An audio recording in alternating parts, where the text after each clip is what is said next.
Okay, yes, I haven't sent that to you yet. I will definitely do that, Cody. We are the ambassadors, ambassadors, yeah. Spreading love from near to far. We are the ambassadors, ambassadors, yeah. Listen close, hear us, yeah. Welcome back, Mishpachah. Sorry for the technical difficulties. Sometimes I believe it's Satan working against us. But that's all right. Where there's a will, there's a way. And we found the way. No compromise. Open your eyes, see the light. Walk tall, stand strong with all your might. We are the ambassadors, ambassadors, yeah. Spreading love from near to far. We are the ambassadors, ambassadors, yeah. Listen close, hear us, yeah. We are the ambassadors, ambassadors, yeah. Spreading love from near to far. We are the ambassadors, ambassadors, yeah. Listen close, hear us, yeah.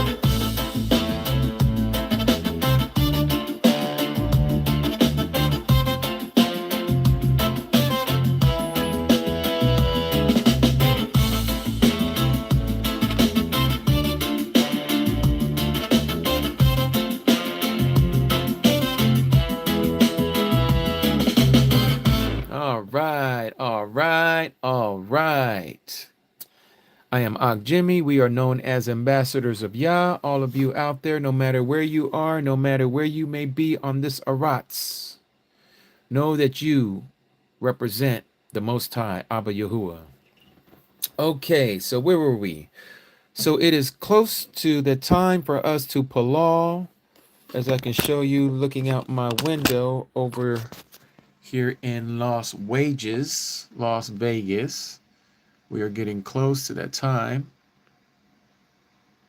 of the sun setting. Looking out both of my windows here. So just want to let you know we're gonna Palal first, and then we're gonna go a little bit longer. We have 6 hours to go. Cody Jackie, all right. Let's Palal. Put this back on my cradle. Heavenly Abba Yahuah, we come before you in the mighty name of your Yahuah Yahushua HaMashiach. Abba, Tuda Atah, for what you have done for us in our first segment, O Abba, as you shared your truth with us. May those who have ears to hear and eyes to see hear your words, O Abba, as the Ruach leads us to understand this truth. Abba, we ask that you do not deal with us according to our ways, according to our transgressions that we've committed before your heavenly sight. We ask, O Yah, that you help us to understand more of your word, reveal yourself to us, manifest yourself to us as we open up your book. Give us the zeal to want to open up the scriptures, not just once a week, not just twice a week, but every single day, O Abba, so that we may be able to eat of every word that proceeds out of your mouth, so that we may be nourished in the Ruach. Abba, we continue to Palal for our friends and our family. We Palal, O Abba, for Yoanna's brother and his heart.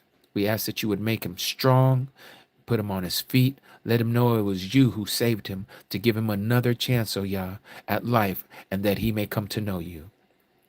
Abba, we ask that you would use each and every one of us to be that light, that beacon of light in our family, so that they too may know you through us, O Abba. And if we are not the ones to open up their eyes, may you share the truth with them through someone else, so someone else can give that increase, that they may water that seed that you allowed us to plant on your behalf, O Abba.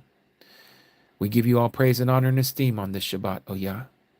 Tuda Atah Abba Yahuah, for allowing our eyes to see your truth, to revealing your calendar once again in these last days, as we find ourselves getting closer and closer to the time when you're going to crack that sky and come back for your people. We love you, O Abba, because you first loved us. Help us when we're faithless, because you are always faithful. May we remember all your promises. May we continue to walk in your ways according to your law, statutes, and commandments. All these things we ask in the name of your Ben Yahushua HaMashiach, the name that is above all names, for there is no other name that we can call upon but that name, O Abba, that you have given to us. Hallelujah, Yahuah. Hallelujah, Yahuah. and hallelujah Yahuah amat. Rumamu Yahuah. All right, Mishpachah. So, did I miss any questions while we were palaling? If I did, please send me your comment or your question, and we will go from there. Yes. Let's see what we have. What we have here. Mm-hmm. It worked. You lied. You never went to TikTok. We was about to. It was about to. We were about to go over there. I said, you know what? Let me try it one more again. Let me try it one more again. Where can I look up the each word with the numbers? Denise, you can either download eSword, Blue Letter Bible is another app that you can use. There's a few of them. What you want is King James Version with Strong's numbers. King James Version with Strong's apostrophe S numbers.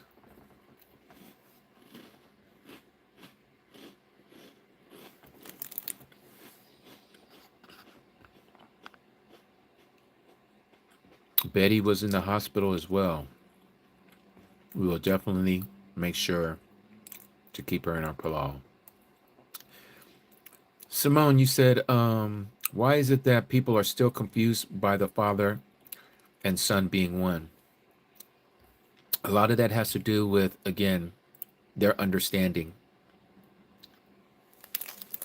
A lot of it has to do with the way it has been taught to us, especially if we've been exposed to other teachings. Usually whatever becomes the first foundation is the foundation that sets up everything else that we understand.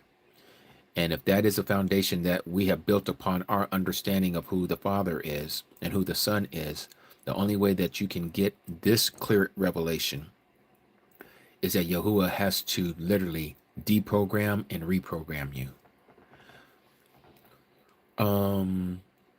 Cody Jackie, you said, how can you tell what's accurate in Strong's and what's not? Okay, well, so that's a great question as well. Excuse me while I'm eating one of these wafers. I apologize. A little hungry. So as you probably know, Cody Jackie, I don't put a lot of, I don't take a lot of what I receive from the Strong's Concordance. There is some helpful information in the Strong's, but we know that James Strong, who put the Strong's Concordance together, has been exposed, and he has also been manipulated without him also being knowing to it, to a lot of the things that were going on in his day as far as what was understood and where the etymology of these words came from. So hence the Old Testament from the Hebrew and the New Testament from the Greek, using those manuscripts. You see the influence of the Nikud Masoretic vowel points in his so-called concordance. In fact, let me bring this out here. Let me bring this big one here. So I like to always have a physical copy of things that I read, because you never know when the system is going to go crashing, right? So we want the real deal. Okay, I'm going to pick this up a little higher. So again, you can see this is why it's called Strong's Concordance. It's named after James Strong. How reliable is this? It's not as reliable as we think in every single sense. But let me just read a little bit to you here.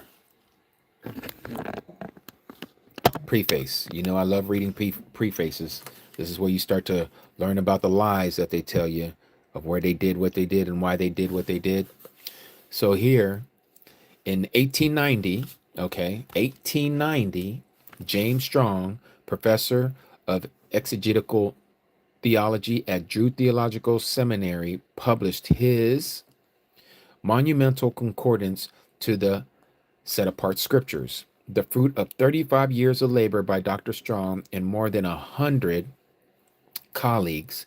His volume has since become the most widely used concordance ever compiled from the KJV version of the Bible. Still the standard English version of the Bible, assembled without the aid of computers or other electronic devices. Strong's has stood the test of time and has confirmed Professor Strong's vision for a complete, simple, and accurate concordance that would become a permanent standard for purposes of reference. So the New Strong's exhaustive concordance of the scriptures improves upon the original volume in a number of significant ways. An entirely new computer-generated typesetting provides an easy-to-read text set in modern type, ensures even greater completeness and accuracy than the original edition, gives an opportunity to correct errors that remain to this day in all other editions, and allows for a number of improvements in design and format. So right here, they're letting you know that they too know that there are errors in this work. Scripture references are placed between the context lines and reference numbers to the Hebrew or Greek dictionary, making it easier to use all the features of the concordance. So to answer your question, again, like I say, we can't take the Strongs as scripture. Okay. What we can do is use it where it applies, and if it doesn't make sense, we have to dig even deeper. Because again, James Strong's is like one of us, just another one who's trying to find out the truth. So I hope that helped you out, Cody Jackie. Do the 144,000 remnant know who they are now, or have they been called yet? Louis, great question. No, the 144,000 do not know who they are, and they have not been called yet. You're very welcome, Cody Wendy. Yes, and Cody Nazareth is correct. It's 144,000 households. At least that is my understanding as well, according to the Book of Census, also known as the Book of Numbers.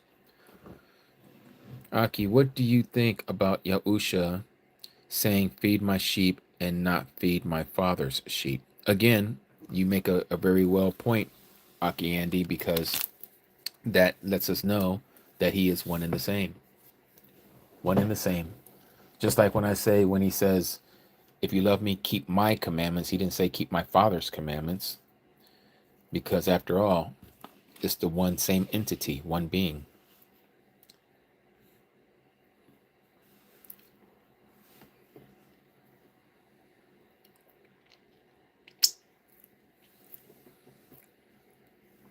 Okay, what else we got?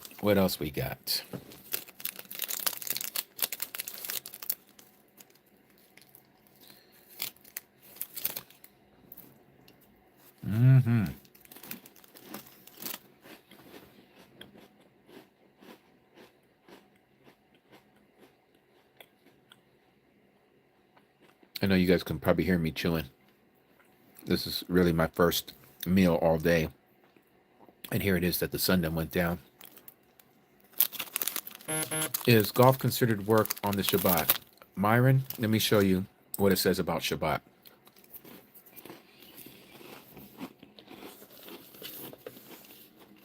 Chapter 58. It says this about how we are to conduct ourselves on the Shabbat. Tudata, all of you who allow me to munch in your ear. Okay, so Myron, this is chapter 58 of Isaiah, verse 13. If you do turn back your foot from the Shabbat, from doing your pleasure on my set-apart day. Notice he says it's his set-apart day. And shall call the Sabbath a delight, the set-apart day of Yahuah, esteemed, and shall esteem it, not doing your own ways, nor finding your own pleasure. I think Golfing would be right in that area right there, not finding your own pleasure, nor speaking your own words. This is why we guard our mouths, we guard the vocabulary that we're using today. Then you shall delight yourself in Yahuah, and I shall cause you to ride on the heights of the Arats, and feed you with the inheritance of Yaqub your father, for the mouth of Yahuah has spoken.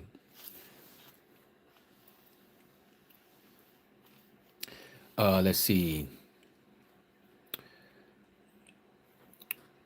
Let's see. More Torah lessons. More Yeshia Torah lessons. I think that's what it says there. Is the commandments, I think you're saying, if the commandments were not from the Most High and are his laws, then who are we to obey? Well, of course, we know that the commandments are from the Most High, and those are the commandments that we are to obey. I hope I answered your question. If not, can you restate that, Mora? Mary Yahulin, Mary Yahulin, Mary Yahulin. Can you explain? Can you explain really great ways to help us study to show ourselves approved, please?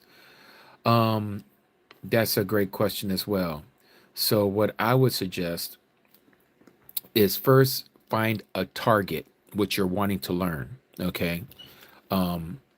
It's always nice to start from the very beginning of Genesis and read through the book. If you've done that before and you've read through, from cover to cover, excuse me while I'm over here burping out air. If you've already read it from cover to cover, from Genesis to Revelation and some of the apocryphas, what you need to do now is word studies. Okay. What do I mean by word studies? Maybe you want to know about like the word trumpet, right? So you want to look up the word trumpet everywhere that it appears in scripture and start reading those passages. See if Yahuah starts revealing something to you. Reason why I bring up the word trumpet is because that's how I looked into the rapture. I was taught, like many of you, that the rapture is pre-tribulation and it can happen at any moment. And of course, the passages that they use would be 1 Corinthians chapter 15, 1 Thessalonians chapter 4, where it talks about at the last trumpet, the dead in the Messiah shall rise, and those of us who are left over, who are alive at his coming, we shall be changed in the twinkling of an eye and caught up together with them, and so be with the Messiah forever. Well, that last trumpet, some of your translations will say last trump, like Donald Trump, right? But that word trump and trumpet are the same thing. It comes from the Greek word, I can't even say it right, spigots or spig-ex or something like that. I can't even say it right. I don't speak Greek. But anyways, it's the same word.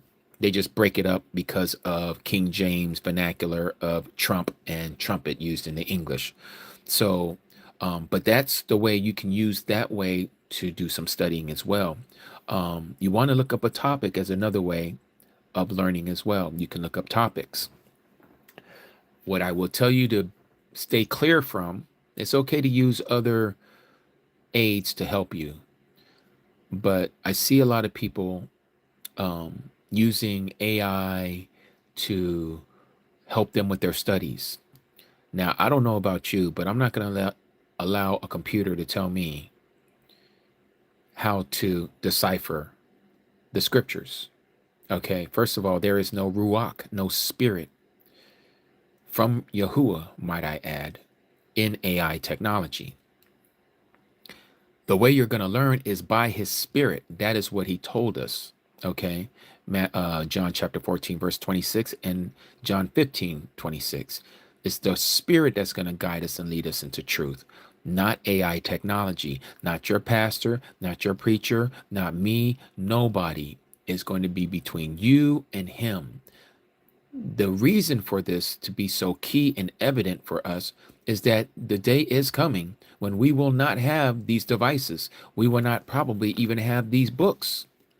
So you're going to want to memorize or paraphrase as much as you can of the topics that you need, what you need to know. Okay, like how to keep the festival days, what you're supposed to do and what you're not supposed to do. Not difficult. Just read it, Leviticus 23. Everything that has to do with offering, like slaughtering an animal, we don't do that. Don't even put that into your brain to do that, okay? You don't have to worry about slaughtering no animal. But to observe those days, yes, you're going to want to observe those days. How are you going to observe those days? The only way you would know that is because you're following the calendar. So that's some ways, and I'm just giving you a few ways to study. But keywords is a great way to study. I like to use keywords when I study. Like somebody asked about Melchizedek. Look up the word Melchizedek on the in the Strongs. Locate how many times it shows up. Read all those passages. Get to know more information. Once you find it, read a little bit before it and a little bit after it. Make sure you get the whole context of what it is that you're reading, so that you understand what the context of the topic that you're wanting to understand and learn about, what it's talking about. So that is just another way. So I hope that helps you out. All right. Okay, let me catch up.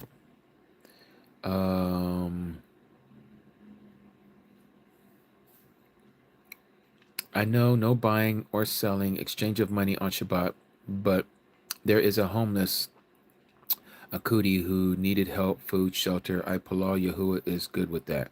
Oh yes, you're always able to do something righteous on Shabbat.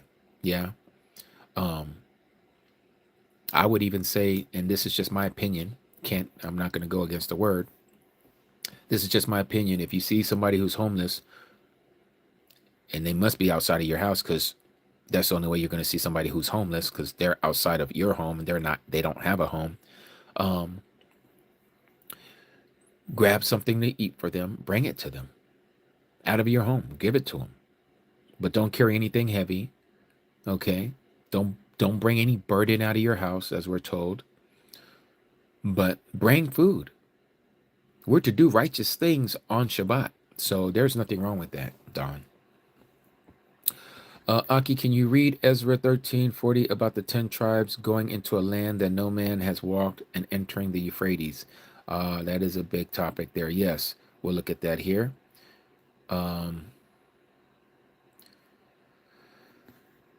Okay, Ezra 13, verse 40. Is that in Second Esdras or is in the book of Ezariah here in the I can't remember. I remember reading that too. Can you tell me that, Andy? Because I don't think this Ezra has 13 chapters. So it must be Second Esdras, right?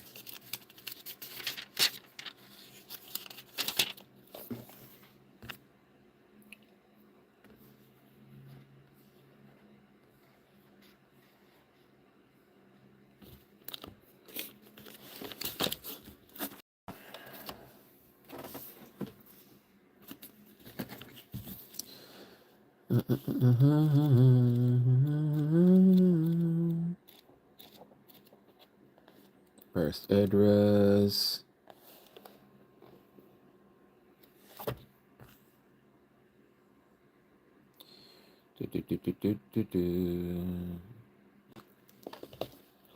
Okay, so that would be this Esdras here, also known as Second Esdras. So this is Second Esdras, also known as 4 Esdras. I don't know why they have so many different numbers for Esdras, but yes.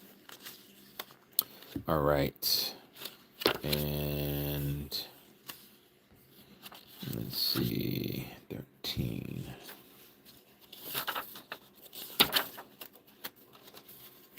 Let's read this.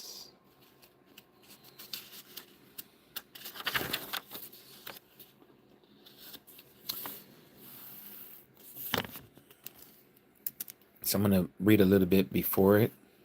Verse 37. And my son will rebuke the nations which are come for their wickedness, with plagues that are like to a tempest, and will taunt them to their face with their evil thoughts, and the torments with which they will be tormented, which are likened to a flame, and he will destroy them without labor by the law, which is likened to fire.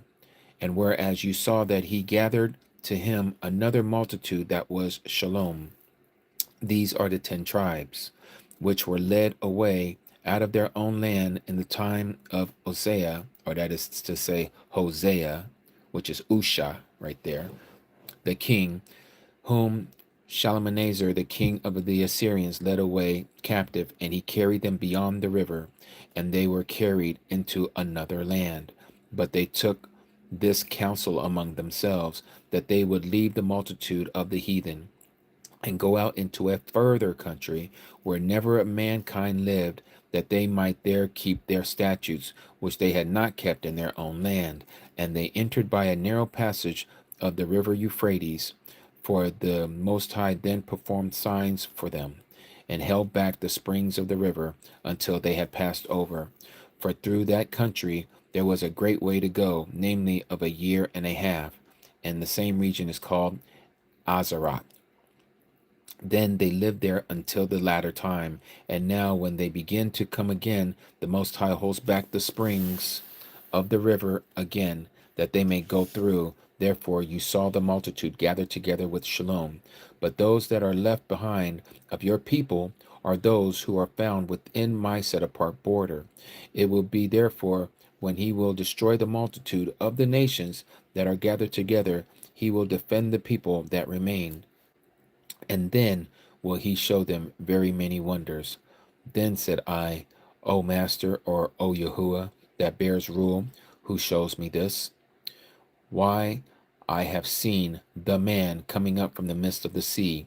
And he said to me, like as one can neither seek out nor know what is in the depth of the sea, even so no man upon the earth or Arats see my son, or to say, see my image, or those that be with him be in the time of his day. This is the interpretation of the dream which you saw. For this you only are enlightened herein. For you have forsaken your ways, your own ways, and applied your diligence to mine, and have sought out my law. Notice that, have sought out my law. Your life have you ordered in wisdom, and have called understanding your mother. And therefore I have shown you this.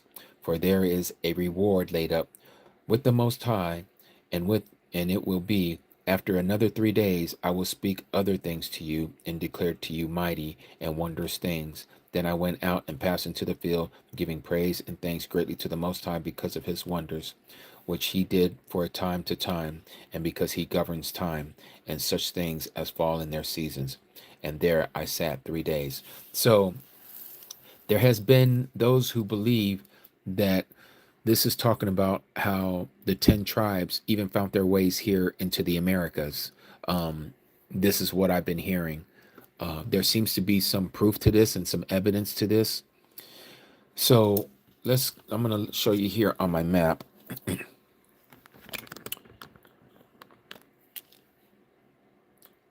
You might not be able to see this here, but here's Iraq right here. Okay. This is the Persian Gulf.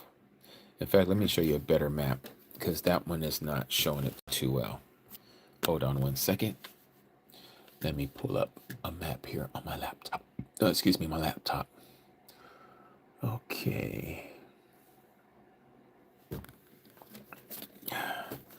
Let me type this in.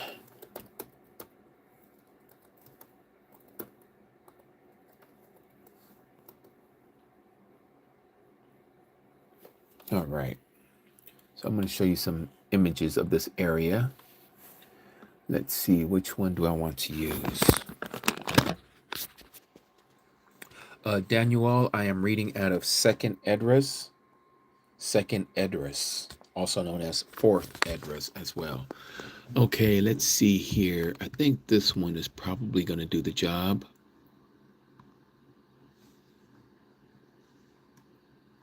Let's view the file. Yeah, I think that might do it. Yeah. Okay. So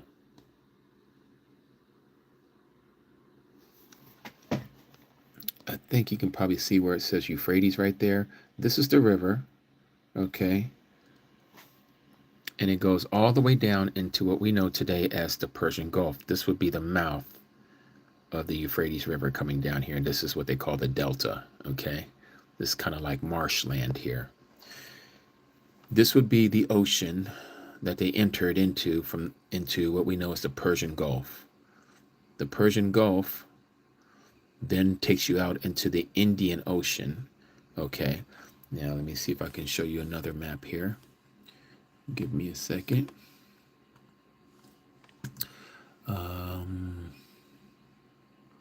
Let me put here map of Middle East and India.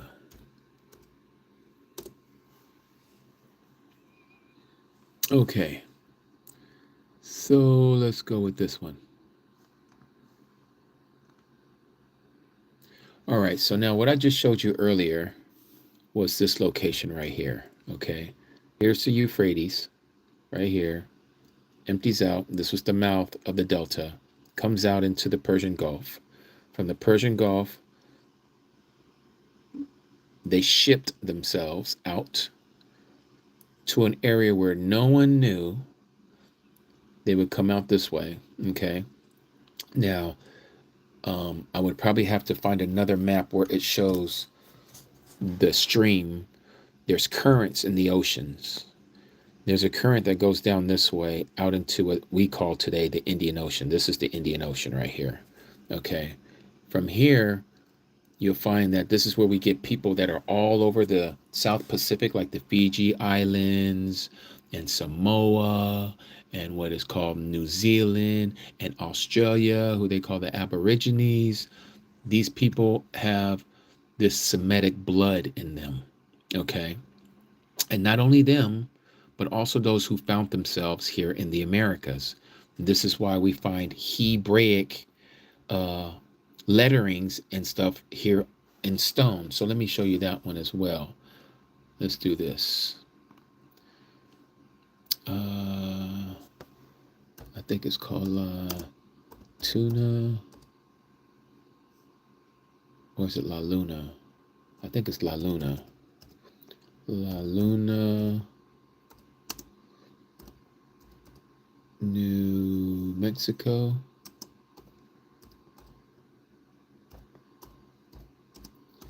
Hebrew, Los Lunas. That's what it was, Los Lunas.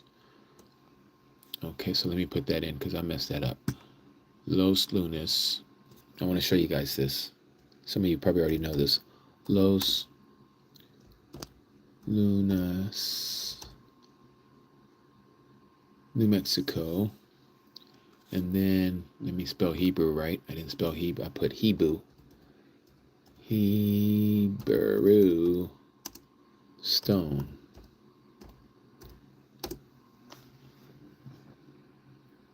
All right, now this is amazing stuff. You see this right here?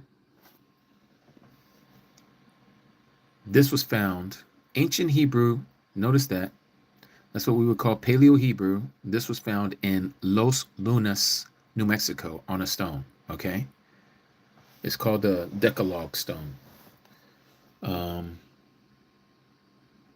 me see if I can find one here that gives us a little better view. Okay, here's a man standing next to it.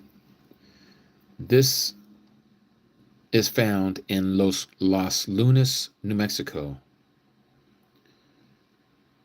Okay, this is the reason why, like what I think it was you, Andy, that asked me to read this out of Second Esdras. Talks about how they were looking for a land that no one has ever lived. What does it say here? But they took this counsel among themselves that they would leave the multitude of the heathen. Uh-oh. Let me see why my Aki Owl's calling me. Hold on one second.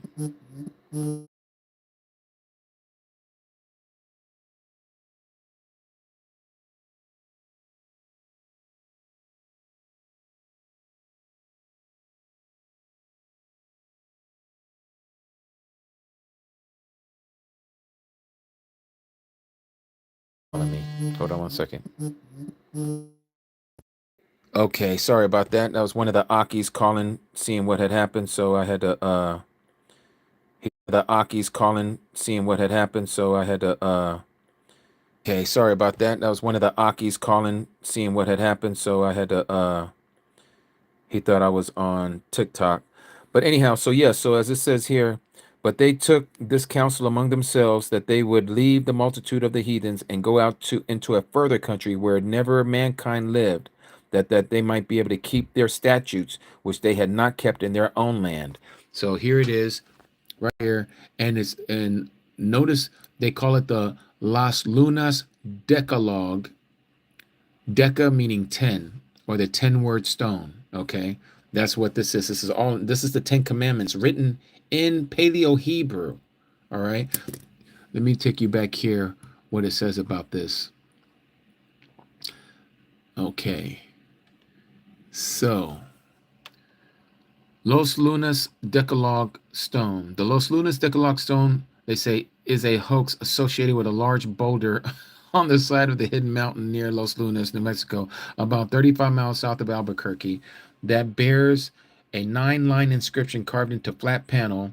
The stone is also known as Los Lunas Mystery Stone or Commandment Rock. The stone has gained notoriety in that some claim the inscription is pre-Columbian and therefore proof of early Semitic contact with the Americas. Standard ecological evidence contradicts this, however. Let's go there. However, where is that at? Contradicts this, however. Okay. So again, the first recorded mention of the stone was in, let me get this out the way. The first recorded mention of the stone is in 1933. Now you got to remember, we're dealing with people who don't want this to be true. Okay. Who's going to go out in the middle of the New Mexican desert and write down 10, and it being in Paleo Hebrew? They didn't even use modern Hebrew. This just takes you back that far. Okay. But anyhow, when a professor, Frank Hibben, and he lived at that time, an archaeologist from the University of New Mexico, saw it. According to a 1996 interview, Hibben was convinced the inscription is ancient and thus authentic. He reported that he first saw the text in 1933. At the time, it was covered with lichen and whatever that is, patination, and was hardly visible. He claimed he was taken to the site by a guide who claimed he had seen it as a boy back in the 1880s. However, Hibben's testimony is tainted by charges that in at least 2 of the separate incidents, he fabricated some or all of his archaeological data to support his pre-Clovis migration theory. The reported 1880s date of discovery is important to those who believe that the stone is pre-Columbian. However, the Paleo-Hebrew script, which is closely related to the Phoenician script, was known to scholars by at least 1870, thus not precluding the possibility of a modern hoax. But that's not what they said earlier, what we just read, right? What did they say earlier? The Los Lunas Decalogue stone is a hoax. They didn't say possibly a hoax. See, this is how you get into these troubles when people talk about this. But that's not the only one. That's just one. There's some other stuff that they found here in the Americas of ancient Hebrew. So let me see if I can find that out for you guys. And this is all in accordance to what we're talking about here, okay? So it's not like we are bringing up something. Okay, Hebrew. Nope, I did it again. Hebrew script found in the Americas.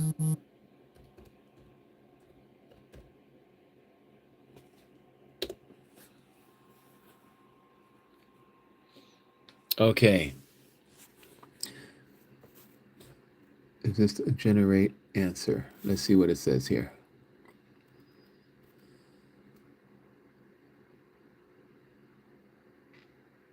The most notable example of Hebrew script found in the Americas is Los Lunas Decalogue stone in New Mexico, which features an inscription of the 10 Commandments in Paleo-Hebrew. However, many archaeologists consider it a hoax due to modern characteristics and lack of archaeological content supporting ancient Hebrew presence in the region. That's because they don't believe it. Okay, these are some other ones that they found. These are images of Hebrew script found in the Americas. This one right here. Let me see if it tells us where it was found. This one was found in Tennessee. Tennessee, okay? Hebrew Phoenician script discovered in Tennessee burial mound. Yeah, they still want to say that the other one was a hoax. Let's see. Archaeological evidence to establish this claim is rather significant and wide. There are numerous archaeological artifacts that have been found throughout the Americas, specifically here in the United States, that are clearly thousands of years old and written either Hebrew. Let me do this. Look at these. These are all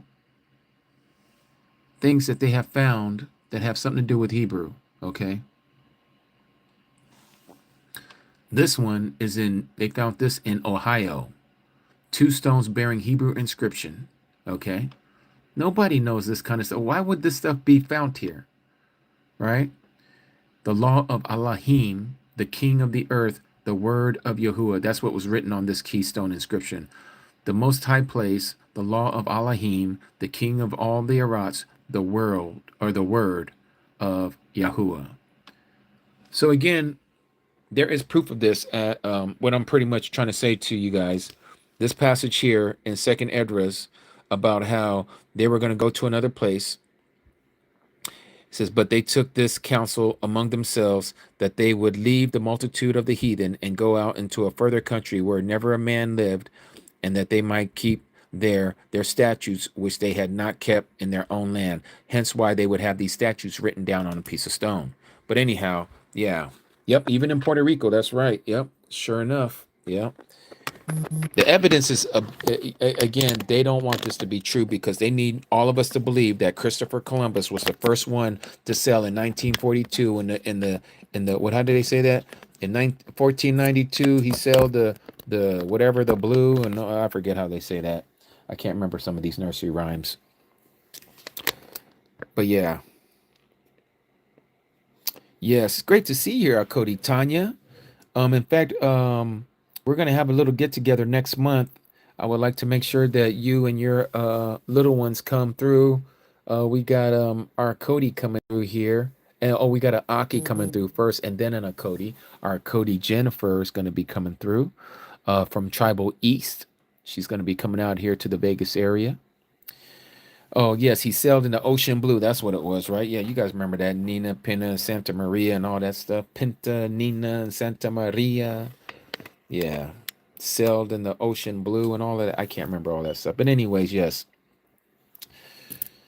I sure will. I sure will let you know, Cody. I will. Okay, any other questions? Or any other comments?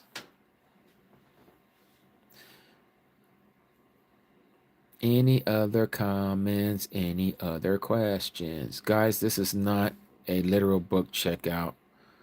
Bible Dictionary from Unity. There are a lot of extrapolations you can take from this book, but that's not the purpose it was written for. Okay.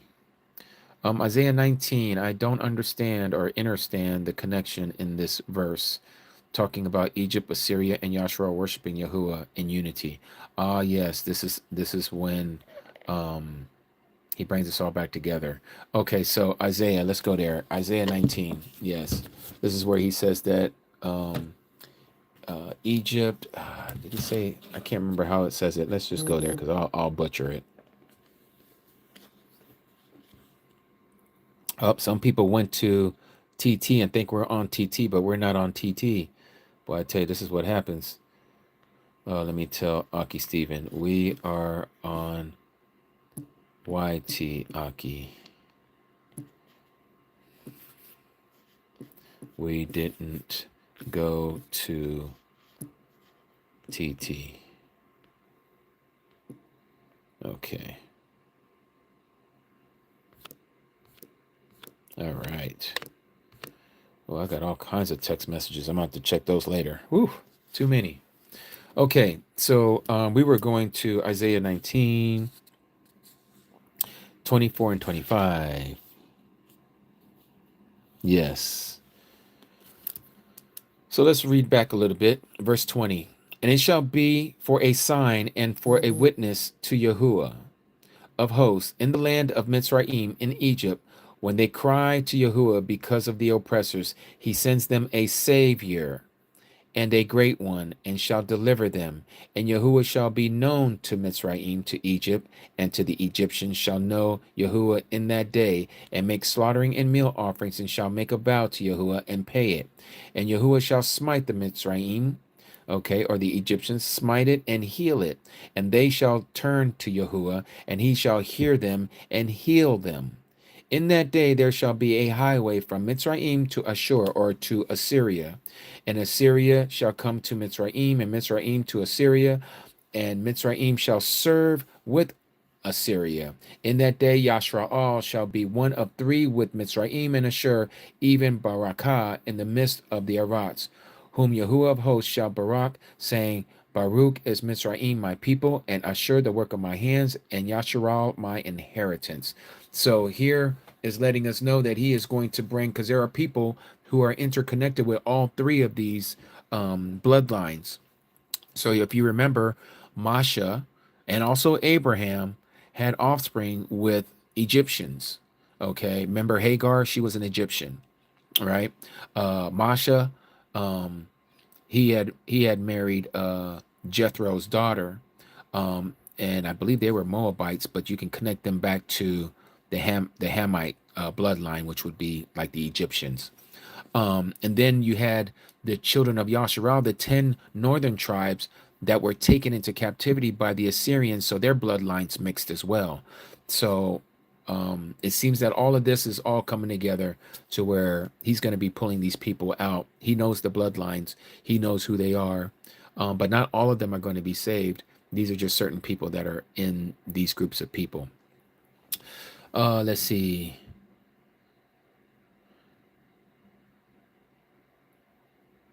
Yes, thank you for that, Kathy. Yes, Barakatah for that. The tribe of Simone, the tribe of Jude is actually Judah, Yahudah. That is the way that they spelled it in Old English, Jude or Yud. It's Yudah, Yahudah. Let's see here. Yes, Joseph is another one. Yes, Lachey, I didn't think about that one. That's right. Another subject, what other commandments in the Torah should we keep? Yes, Timothy. So I think I saw you ask that question earlier and I didn't get a chance to answer. So dietary laws, Leviticus chapter 11, you're going to want to follow those. Also how we're to keep the Sabbath.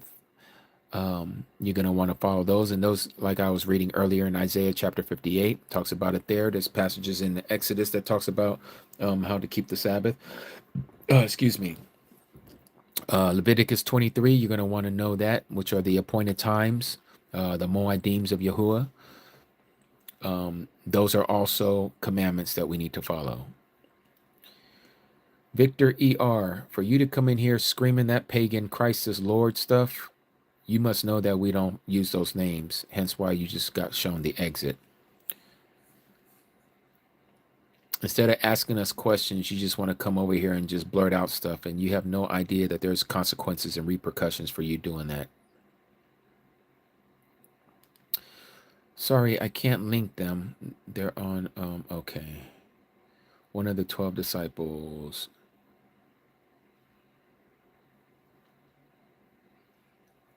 What else we got here? Great to see you here, Yaqub Sibolt, and your Asha.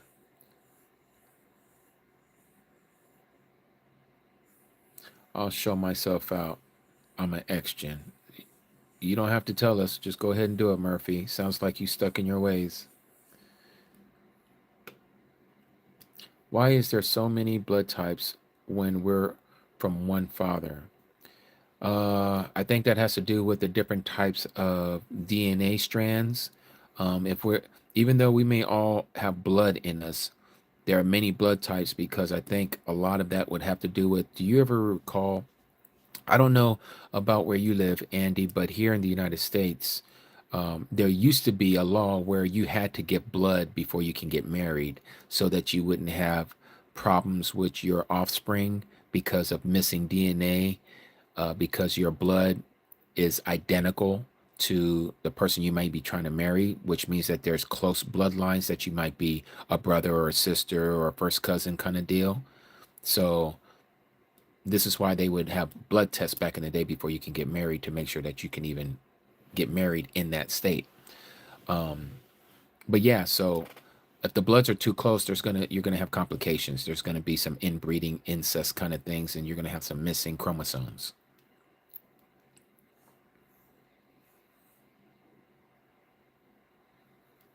Uh, One of the 12 disciples named Judas, I was asking if is part of the tribe of Yehuda. Yes, Judas is part of the tribe of Yehuda.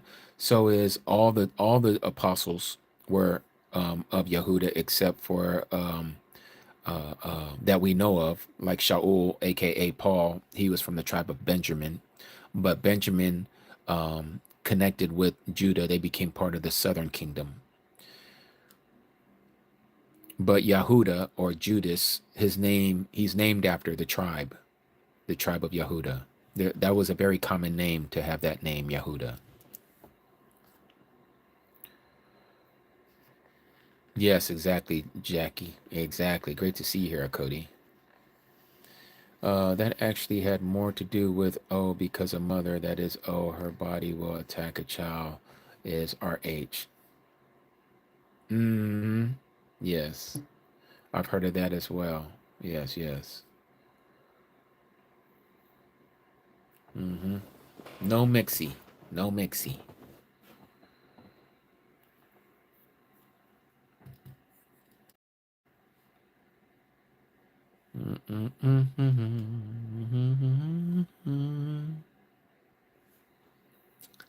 Any other questions or comments? My daughter-in-law has that problem now. She is pre. Oh,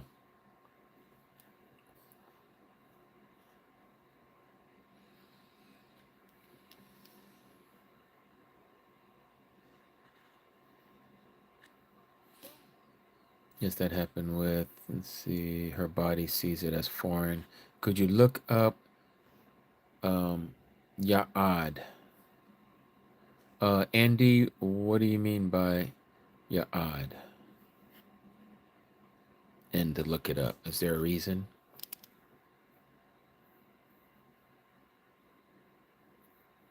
Tuda ata aki Emmanuel.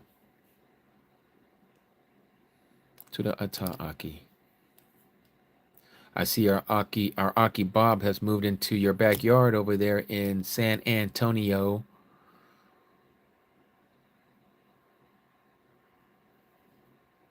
When are the tears taken before the millennium reign? Yes, Aki. So the tears will be taken before the millennial reign. Yes, they sure will. Yippers. How can you know what tribe you and I are? Uh, Michael. So most of the people who can trace their lineage back to the transatlantic slave trade, not all, but most, can trace their genealogy back to the tribe of Yehuda. Now, as far as the other tribes, that's going to be more difficult. But they do have a lot of the same DNA markers as their brother or those who are from the tribe of Yehuda. E1B1 is the marker. I think that was, if I remember correctly, E1B1. That usually specifies that you are of the 12 tribes, but it doesn't tell you specifically which tribe. Like I said, the only one that we know of is the tribe of Yehuda because of the transatlantic slave trade, because they were the ones that were mostly picked up from the time that they were exiled out of Jerusalem by the Romans after 70 AD. Most of them found themselves in Spain and Portugal and the west coast of Africa. And this is where they picked most of them up and took them into the Americas.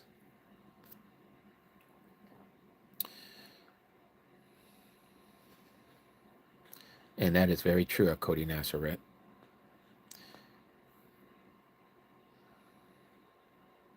Cody Camry, I still want to do a live with you on TikTok and have you talk about your music. I've been seeing some of your videos on TT, very beautifully done.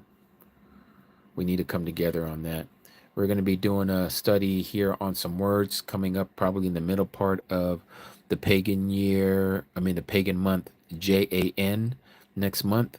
I'll let you guys know. I got to get a hold of the brother that we were talking to that day with our Cody Lauren, and I believe his name was Chris, if I remember correctly. You can tell by your haplogroup if you've done ancestry. Yes, Chris was his name. Okay, thank you, Ahaba. Yes, yes, yes. Let's see, did I miss any question here?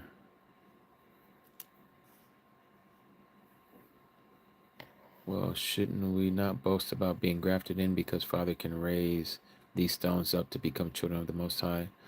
Well, that again is if we don't praise him. But again, Michael, those of us who are being grafted in that are that used to be Gentiles that are now Israelites, what is there to say? It's a barakah, it's a blessing.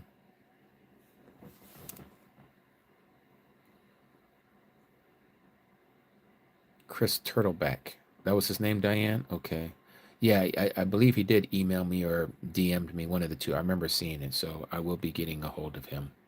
We will be doing that together.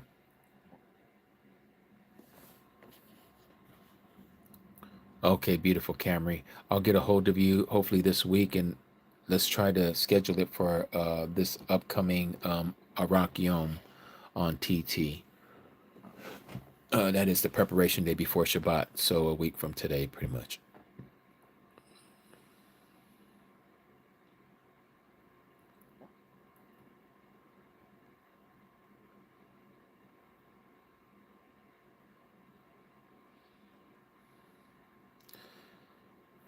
How about tithing? Do you believe in that? ED, do I believe in tithing? I do believe in tithing. However, I don't believe in giving the way we have been taught in Christianity. So, let me read this for you. ED.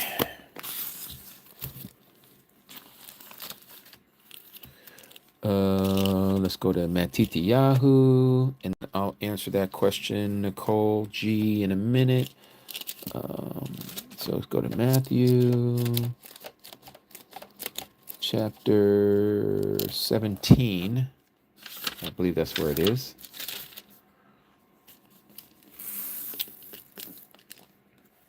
Verse 24, 17:24 in Matthew. When they had come to Capernaum, those who received the temple tax came to Kappa and said, "Does your teacher not pay the temple tax?"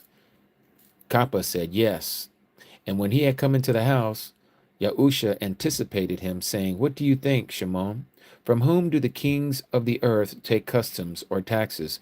From their sons or from their strangers?" Kappa said to the Messiah, "From strangers." Yahusha said to him, "Then the sons are free. Nevertheless, lest we offend them, go to the sea, cast in a hook, take the fish that comes up first, and when you have opened its mouth, you will find a piece of money, and take that and give it to them for you and me, or me and you." So pretty much, I like to paraphrase this and say this. So while Kappa was out there, these Pharisees came to him and was questioning him about if our Messiah pays the temple tithe. Kappa, instead of going and asking the Messiah, he answers for him and says yes. And so when he came into the house, Yahusha already knew what happened out there before he came in the house, and he was like, let me ask you a question, Simon. From who do the kings take tribute from? Do they take it from their own children, or do they take it from the strangers or the foreigners? And so Kappa answered correctly and said, from the strangers or the foreigners.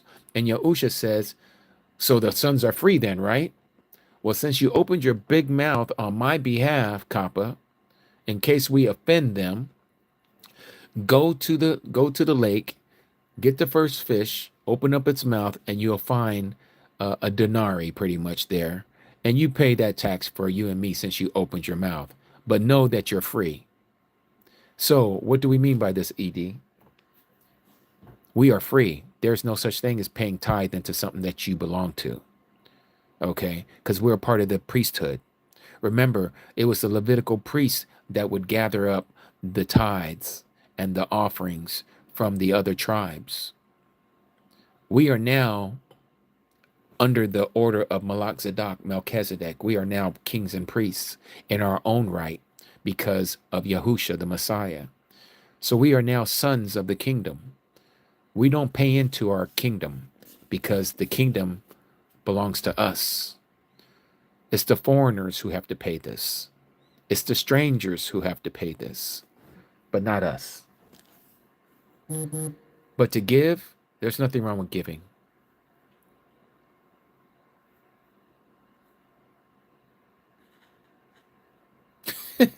Thank you for that, Akodi Jackie. I really love you guys because I know you guys really love me too. And our Abba Yahuwah loves us all.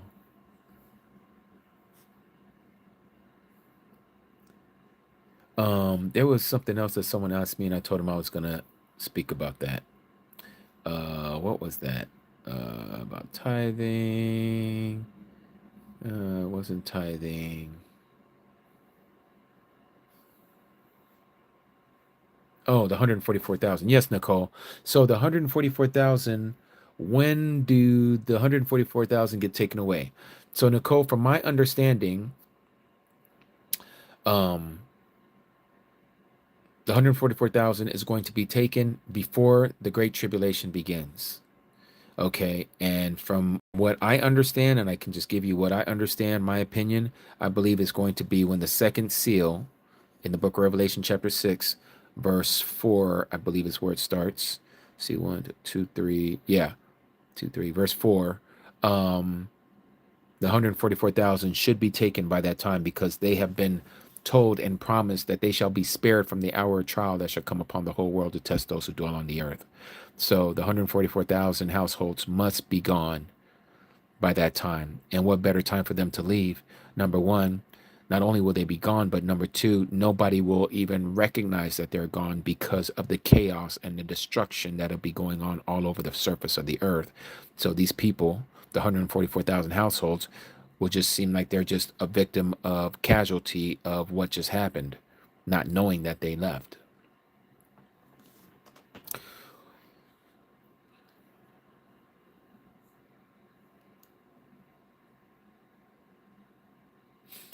Is every day the Sabbath? I see you're back here, Stone, Heart of Stone. Great to see you here. No, every day is not the Sabbath. He spoke about the Sabbath on a certain time and a certain day at a certain place. Nowhere in Scripture does it say that every day is the Sabbath. That might be something that Extions say, saying that every day is the Sabbath. Nowhere in Scripture does it ever say every day is the Sabbath.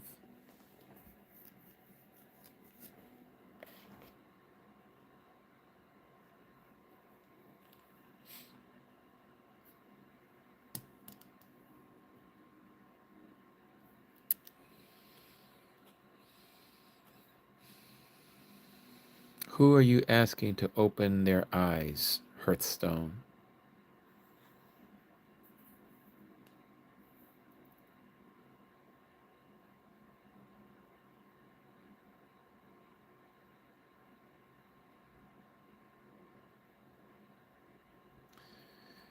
Okay, I don't want no one to kick Hearthstone out. I'm just saying that right now. Moderators, do not kick Earthstone out. Bring back his message. Nazareth, bring back his message.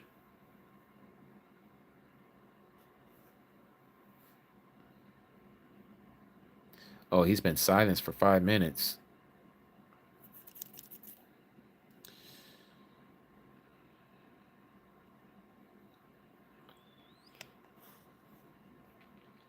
Yeah, I know you guys can be quick with the trigger. I understand. I understand.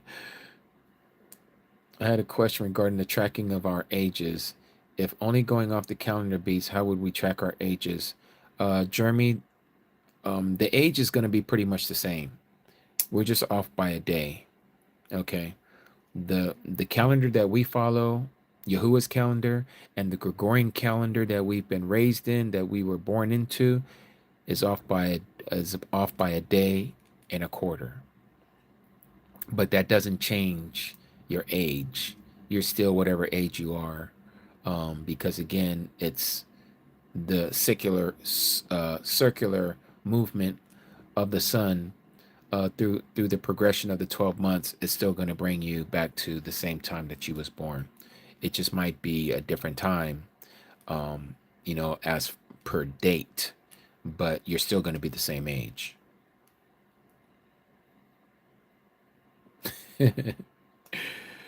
Yeah, try not to be so quick at the hip to blow people away.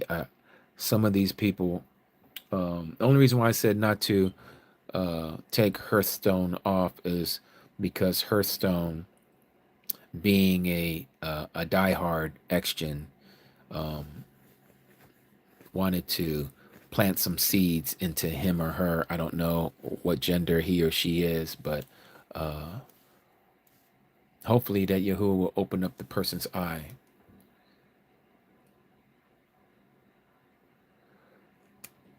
Oh, no, no, no. You guys can all rebuke him or her. I was just saying not to let them go. I wanted to dialogue with the person a little bit, because the person asked me the question about, is every day Sabbath, and we know that every day is not Sabbath.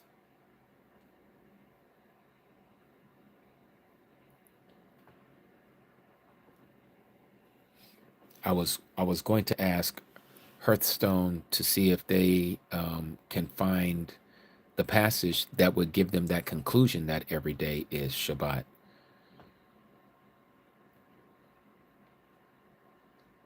Yes, yes, Myron. He or she needs new wineskin. Indeed, indeed. Yeah, but sometimes a troll can learn. Definitely true, Aki Chris. Definitely true. Definitely true.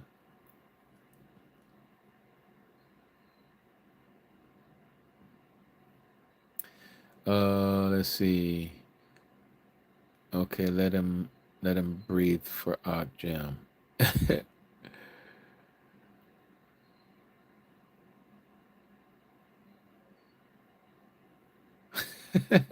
No, I know you don't get offended at Cody.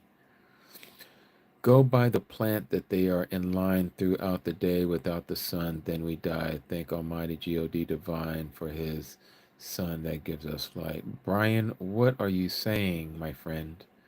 You're not making any kind of sense here. I would like to understand what you are sharing. Okay, I had the automatic ready. I think it's because they use the scripture where the Messiah says he's the. Yeah, I'm sure that's the passage that they might want to go with, Lachey. But again, nowhere does it say there in that passage that he is the author of the Sabbath to say that every day is the Sabbath. I mean, I know that's what we've all been taught in Christianity. What is this discrepancy about Yahusha saying no one knows the time or hour but the Father? Why do they still think they are two? Yep, I know.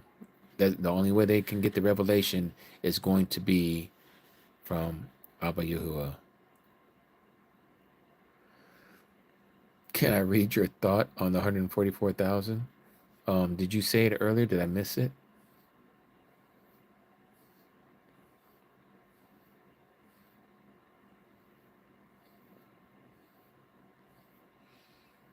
I don't see nothing.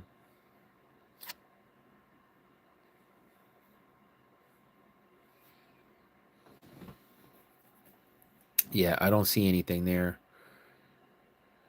Okay, anyone have any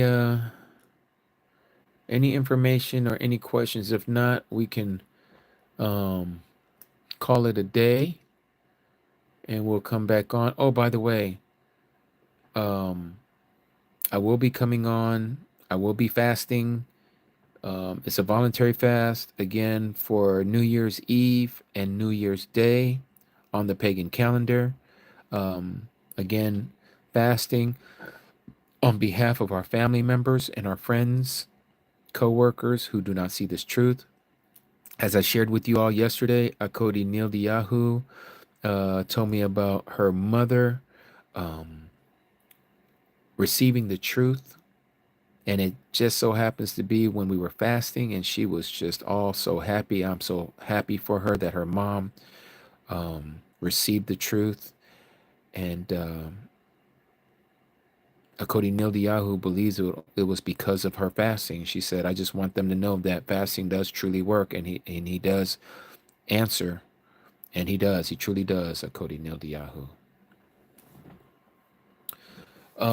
What time will I be coming on that day?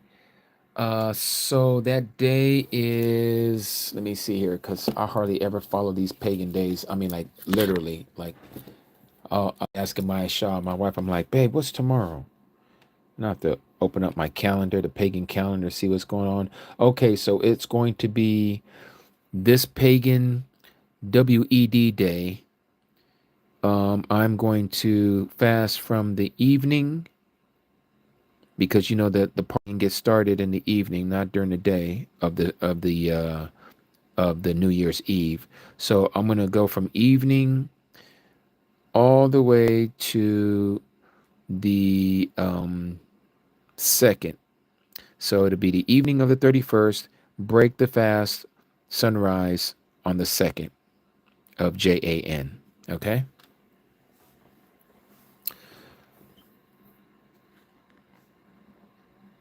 Let's see, what do we got here? Let me back up a little bit. Not impressed. You say you have a question? Yes, please. Please do ask.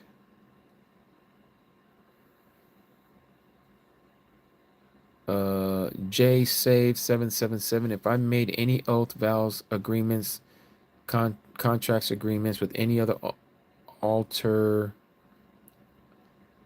walls, I repent, renounce it, and I ask you to bring down these altars and unrighteous walls and replace it with the HOLY, and I'm assuming spirit. J Saves.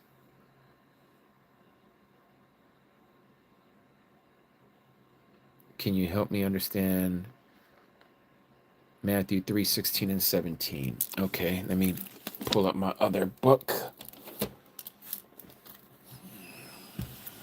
Matityahu chapter 3, 17, or 16 to 17. Yeah, so this is right after the immersion, what people like to call baptism. What is it here that you wanted me to understand or want me to explain to you? Not impressed? Are you talking about what you see as the Trinity? Is that what you're asking me?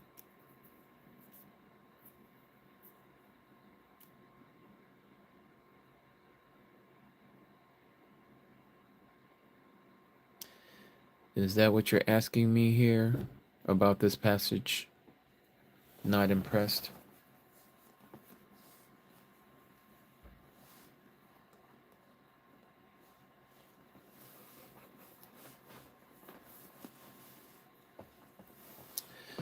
Did the text stop working? Is the comments not working? I don't see nobody saying any comments, so I don't know. Oh, here we go. I understand Alua is one. Okay, what is happening here? What is happening here? Is that what you're asking? Okay, so here we see that the Messiah is being immersed. He got immersed by Yohanan the immerser. Just like anyone that has been called into service for our Abba Yahuwah, they must be anointed. And they must be anointed by the high priest. Well, John, his father, was a high priest. Okay, and we can read about that here in the book of Luke.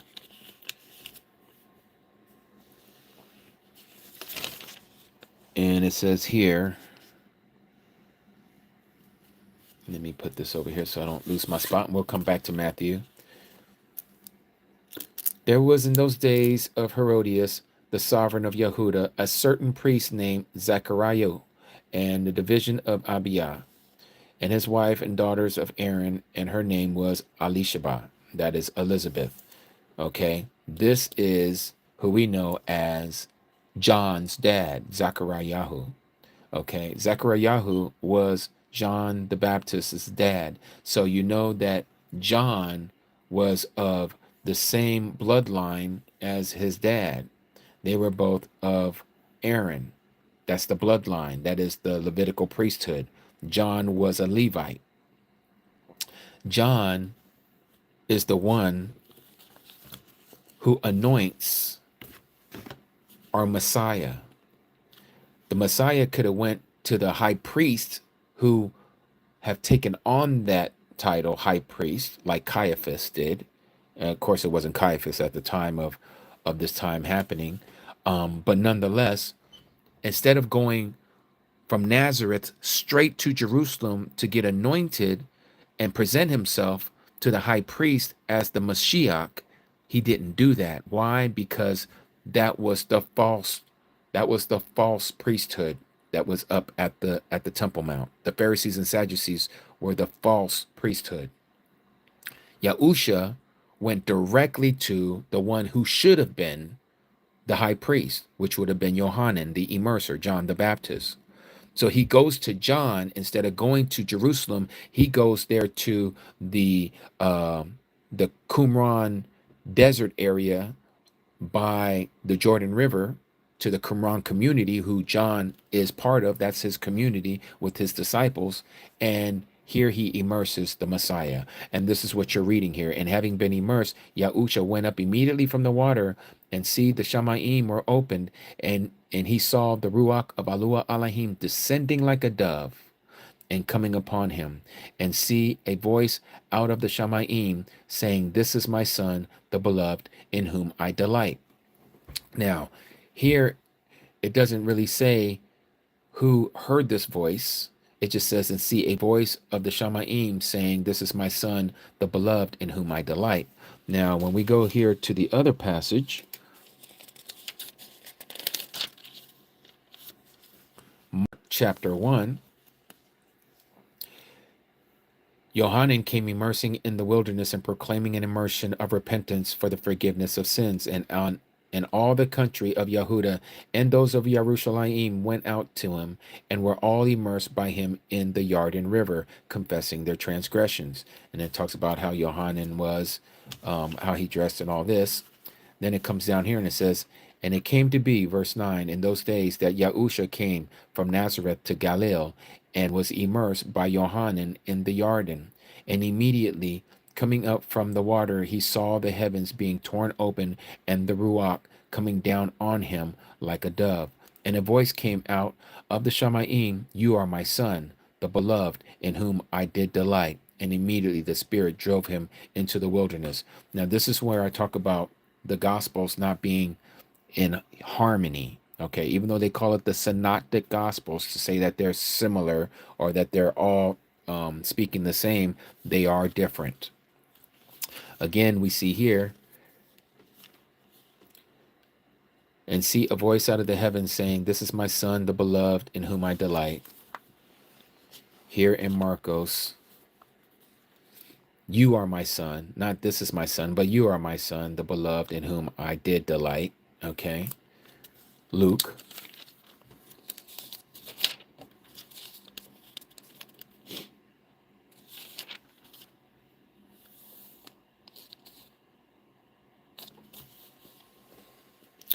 and let me see here.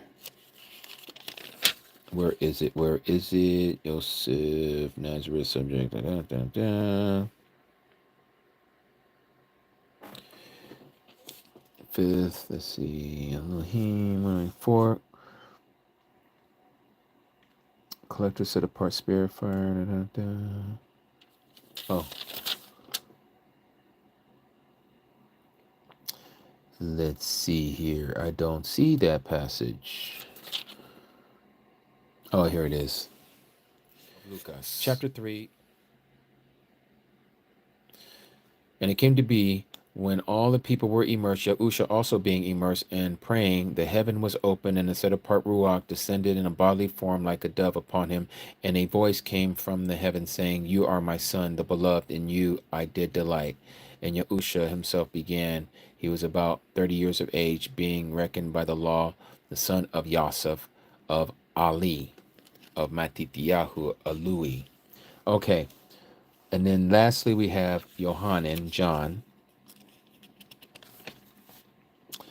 And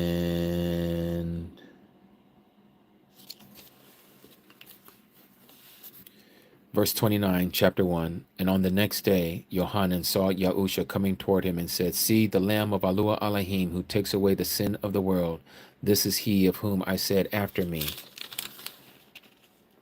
comes a man who has become before me, for he was before me, and I did not know him, but that he might be revealed to Yasharal. Therefore I came immersing in water." And Yohanan bore witness, saying, "I have seen the Ruach come down from heaven like a dove and remain on him. And I did not know him, but he who sent me to immerse in water said to me, Upon whom you see the Spirit come down and remaining on him, this is he who immerses in the Ruach HaKadosh, in the set apart spirit. And I, having seen and have witnessed that this is the son of Yahuah Elohim." Again, the following day, Yohanan was standing with two of his taught ones, and it talks about here, "See the Lamb of Yahuah Elohim," and the two taught ones heard him speaking. So these were the disciples of Yohanan. But again, not quite sure what it is that you want me to say what is going on here. This is where the Messiah was immersed by who would have been the high priest at the time to be anointed. Hence the Mashiach would go there to be anointed by him. And this kind of takes us back to Daniel. Let me see if I can bring this up here. Daniel chapter 9.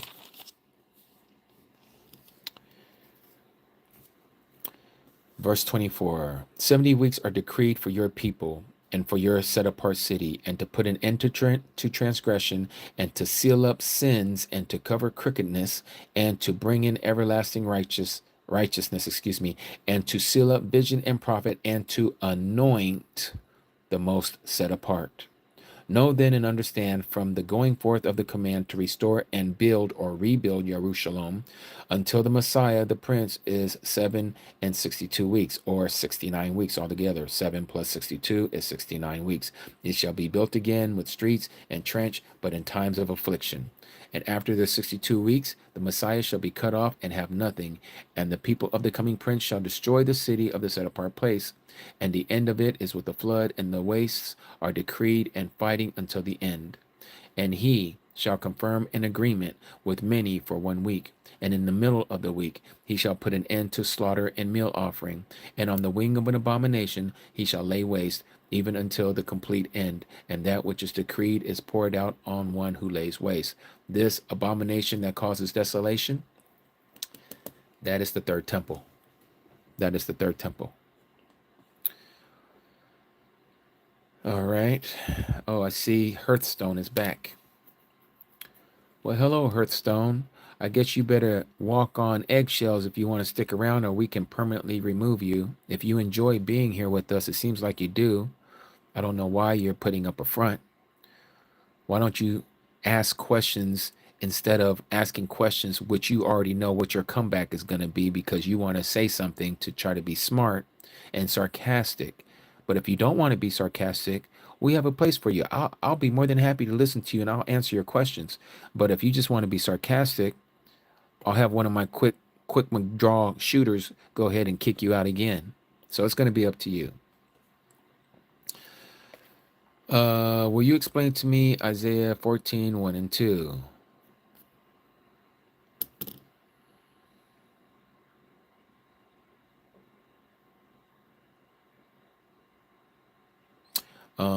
Okay, so again, let me hold on 1 second, Tanya. Let me look at this one real quick.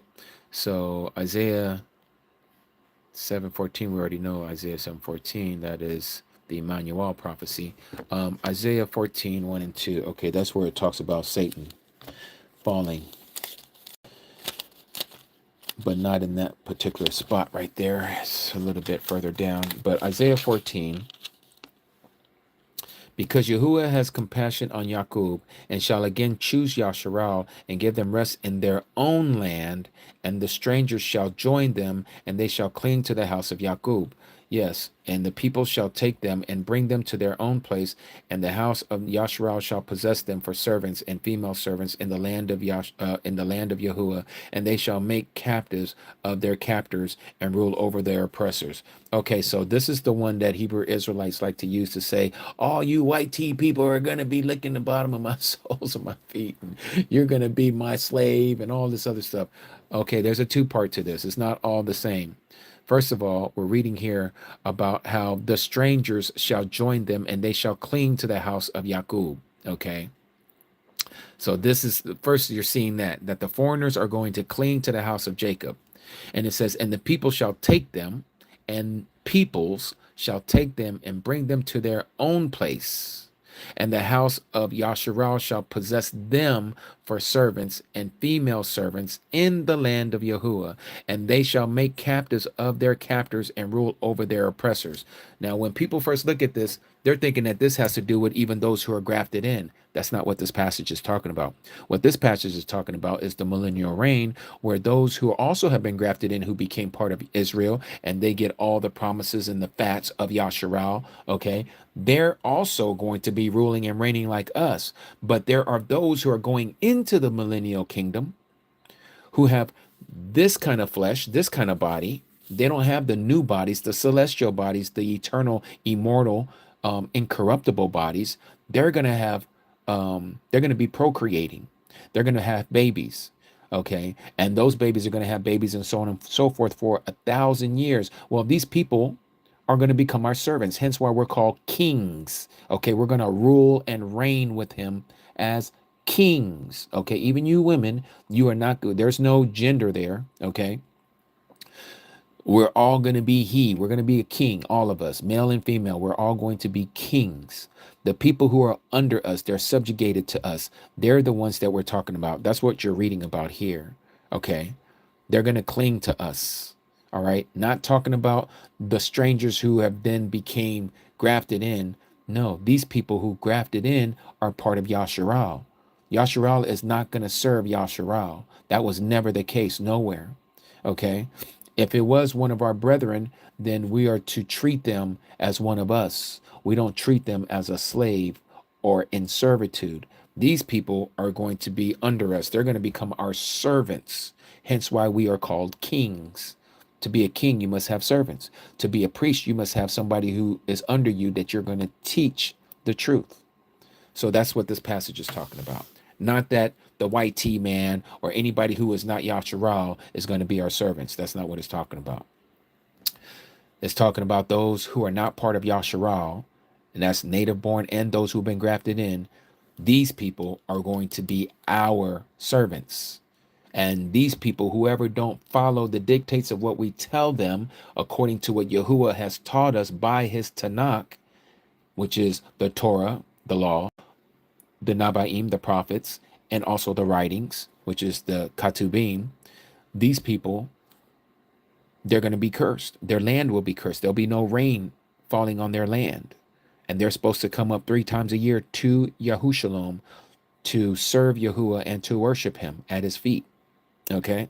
If they don't do this, our servants, that is, they're going to get in trouble. They're still in these fleshly bodies. Okay, Misty, so I hope that helps you out a little bit there. Let me see here. It is almost 3 a.m. clock night here. Literally, I have been listening to Jimmy's voice whole day today. It is you have a voice like that. Samuel, sorry about that. I don't know if I should take that as a compliment or as that you disdain my voice. I apologize if my voice is bothering you. Okay, so Tanya, you said, I have a question concerning Yahukanan chapter 10, verse 22. I just discovered this. Okay, so let's go to Yahukanan chapter 10. And there we read, you said verse 22. Verse 22 states, oh yes, about Hanukkah. At that time, Hanukkah came to be in Yahushalom, and it was winter. Okay, yes. So, what is it? Into came on today. Is this another high day we are to keep? No, it's not a high day that we are to keep, and we definitely don't keep it. I mean, let me rephrase that. You can keep it if you want. Yeah. Excuse me. But we are not commanded to keep it. And if you do keep it, don't keep it like the Jewish people are keeping it. Okay. There is no lighting of candles. Okay. No lighting of candles. That whole thing about, you know, the whole reason why they light the menorah, their 9-branch menorah that they have, with the one in the middle lighting the other 8 branches. That's nowhere in scripture, number one. And even in the book of the Maccabees, it talks about how it's an 8-day celebration. All right. It does say that it's an 8-day celebration, but it has nothing to do with lighting candles. Nothing to do with lighting candles. It was a festive time. It was, in fact, you know how some translations call it the Feast of Lights? It's actually called the Feast of Dedication. And the word dedication comes from the same word as the prophet, the Nabi named Kanok or Enoch. So they say Hanukkah is actually Ha-Kanok, okay? Ha-Kanok, which is the rededication. Okay, what else do we have here? What are your thoughts on the doctrine of the Trinity? I'm not going there. I've already done that one already, Nacho. I would love to do it again, but I'll just put it this way. The doctrine of the Trinity is false. The doctrine of the Twinity, which is 2, is false. So that leaves us with 1. Yahuah says that he is 1. Deuteronomy chapter 6, verse 4. All throughout the book of Isaiah, he says that he is the only one. He's the only savior. He's the only redeemer. He's the only one that is going to save Yasharal. He does it all by himself. He's the one who created the heavens and the earth. He said that he did it all by himself. He says, there is none besides me. There is none after me. I'm the only one who was formed. So yeah, he's 1. Revelation chapter 4 says that 1 sat on the throne. Okay. 1 sat on the throne. Not 2, not 3, only 1. So he is 1.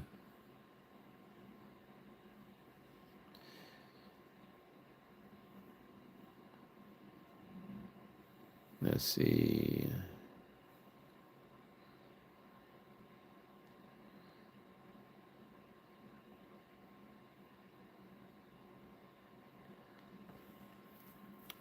That's exactly what they're telling me. Well, there's a lot of deleted messages, boy. Somebody acting a fool up in here tonight, huh?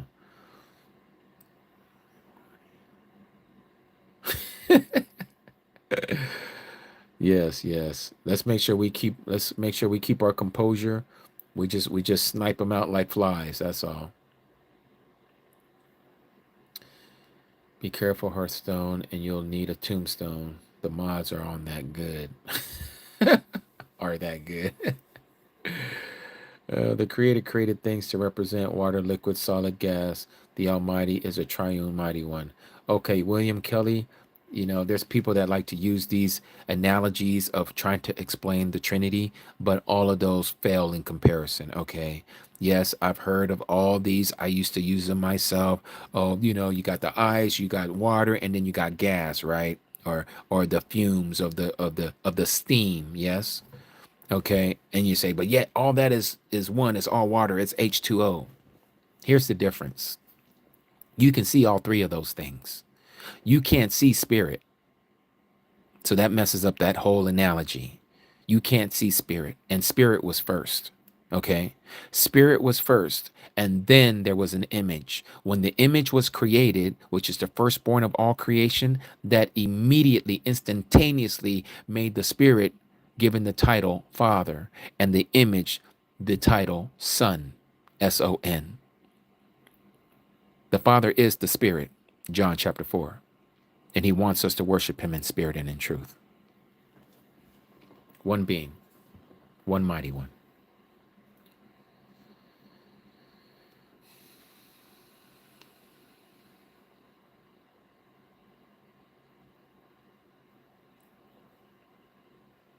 Gates, can I explain grafted in? So I think Shaul does a better job than I can. So let's go to Romans chapter 11.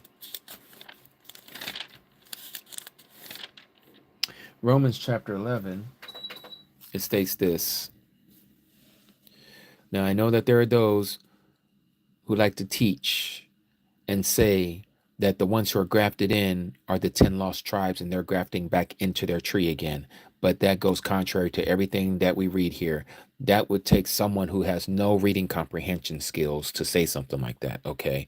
That means they're bouncing all over the place. They're twisting scripture, and we're not, and I shouldn't even, this part is not scripture, but this is writing, okay? So notice what it says here. Romans chapter 11, verse 1. I say then, has Yahuah Elohim rejected his people? Notice the subject is his people. Let it not be, for I am also of Yashra'al. So who's the people? Yashra'al. You may know it as Israel. And then he tells you where he's connected from Yashra'al. From what? The seed of Abraham of the tribe of Benjamin. So he lets you know he's from the tribe of Benjamin. Yahuah Elohim has not rejected his people. Who's his people? Israel. Okay. Whom he knew beforehand? Or do you not know that the scripture says of Eliyahu, how he pled with Yahuah Elohim against Yasharal, saying, Yahuah, they have unalived your prophets and overthrown your altar or your slaughter place, and I alone am left, and they seek my life as well. But what does the answer of Yahuah say to him? I have left for myself 7,000 men who have not bowed the knee to Baal. So therefore, at this present time, a remnant of what? Of Yasharal, according to the choice of favor, has come to be. Now, for those of you, remember we were talking about predestination and choice and free will. Here it is, according to choice. Yahuah chose these people, okay? And if by favor, it is no longer of works. Otherwise, favor is no longer favor. And if it is of works, it is no longer favor. Otherwise, work is no longer work. What then? Yashra'al, not the 10 lost tribes. This is Yashra'al. This is the whole lineage of the children of Israel. This is his chosen people. Has not obtained what they seek, but the chosen did obtain it, and the rest are hardened. As it has been written, Yahuah has given them, that is the children of Israel, a spirit of deep sleep, eyes not to see and ears not to hear, like a lot of Gentiles as well, unto this day. Dawood also says, let their table become a snare, and for a trap, and for a stumbling block, and a recompense for them. Let their eyes be darkened, meaning that they can't see the truth, not to see and bow their backs always. I shall say then, have they, that is Israel, the children of Israel, stumbled that they should fall?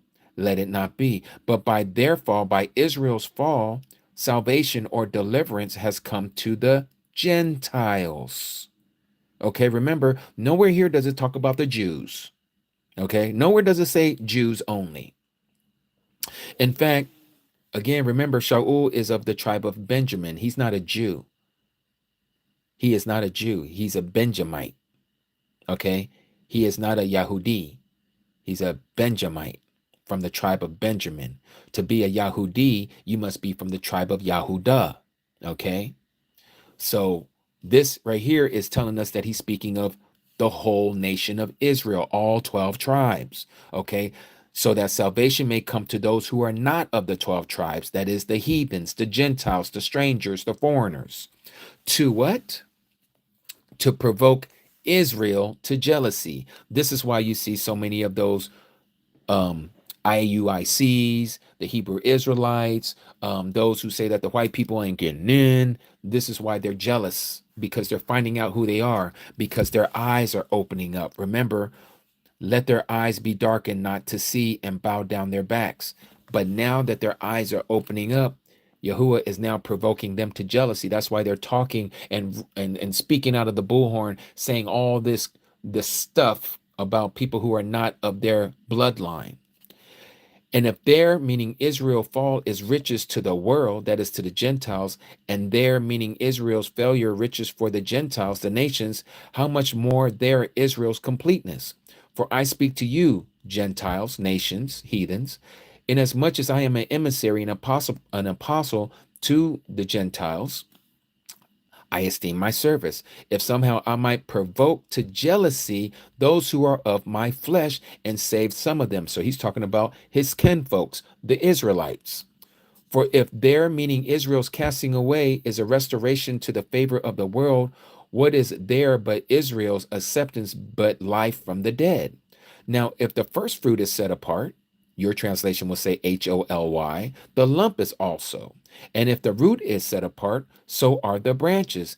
And if some of the branches were broken off, if some of the branches were broken off, and you, talking about the Gentiles, being a wild olive tree, have been grafted in among Israel and came to share in the root and fatness of the olive tree, that's the natural olive tree, do not boast against the branches. And if you, the Gentiles, do boast, remember, you, Gentiles, do not bear the root, but the root bears you. Okay? You shall say then, the branches were broken off, meaning some of the Israelites were broken off, that I, meaning a Gentile, might be grafted in. Wonderful. By unbelief, that is disobedience, they were broken off. And you stand by belief, you stand by obedience. But do not be arrogant, but fear, Gentiles. For if the mighty one did not spare the natural branches, which are those of the Israelites, he might not spare you, Gentiles, either. See then the kindness and the sharpness of our mighty one on those who fell, these Israelites, sharpness, sharp discipline, sharp correction. But towards you, Gentiles, kindness. If you Gentiles continue in his kindness, otherwise, you Gentiles, you shall also be cut off. And they also, if they do not continue in unbelief or disobedience, shall be grafted in again, talking about the children of Israel. For Allah Elohim is able to graft them, the Israelites, in again. For if you Gentiles were cut off of the olive tree, which is wild by nature, and were grafted contrary to nature into the olive tree, which is the Israelites' olive tree, how much more shall these who are of the natural branches, how much more who are of Israel, be able to go back to Israel, be grafted into their own olive tree again? For I do not wish you Gentiles to be ignorant of this secret or this mystery, brethren, lest you Gentiles should be wise in your own estimation, with your own understanding and knowledge, that hardening in part has overcome Yashra all. That's all 12 tribes. Until when? The completeness of the Gentiles has come in, meaning come into what? Into salvation. Remember, but by their Israelites' fall, deliverance or salvation has come to the Gentiles. So again, there is a time for the completeness of the Gentiles. Yahuah knows how many Gentiles are going to cling and become part of Yasharal. Once they do that, once whoever that last person is, and so all Yasharal shall be saved, as it has been written, the deliverer shall come out of Zion, and he shall turn away the wickedness of Jacob, and this is my agreement with them when I take away their sins. Truly, as regard to the Basora, the great news, they, the children of Yasharal, are enemies for you Gentiles' sake. But concerning the choice, they are beloved for the sake of the fathers. They, the children of Israel, are beloved because of the sake of the fathers, because of Abraham, Isaac, and Jacob. Okay, so it goes on and says, for the gifts and the calling of Yahuah Elohim are not to be repented of, or cannot be taken back. For as you also at one time disobeyed the mighty one, but now have obtained compassion through their disobedience, through Israel's disobedience. That's why they were broken off over here. When it says that because they were broken off by their unbelief, that's what it's talking about. Okay, so again, it is because of disobedience that they were broken off, that through the compassion shown you, they also might obtain compassion. They, meaning Israel, may be given compassion as well. But when does that come? That comes later. That comes through the Great Tribulation. That comes through the time of the Great Tribulation known as Jacob's trouble, Israel's trouble. We're talking about the real Israelites, the ones that are out here, the African Americans, as they call them, the blacks, the Negroes. That's who it's talking about. But we're scattered all over the earth. And there are those that are all over the earth amongst the Gentiles who are also clinging on to Israel, and they're clinging on to the Messiah, and now they are also Israel. Just like the same one who wrote this, the author of Romans, also wrote in Ephesians, like he says here.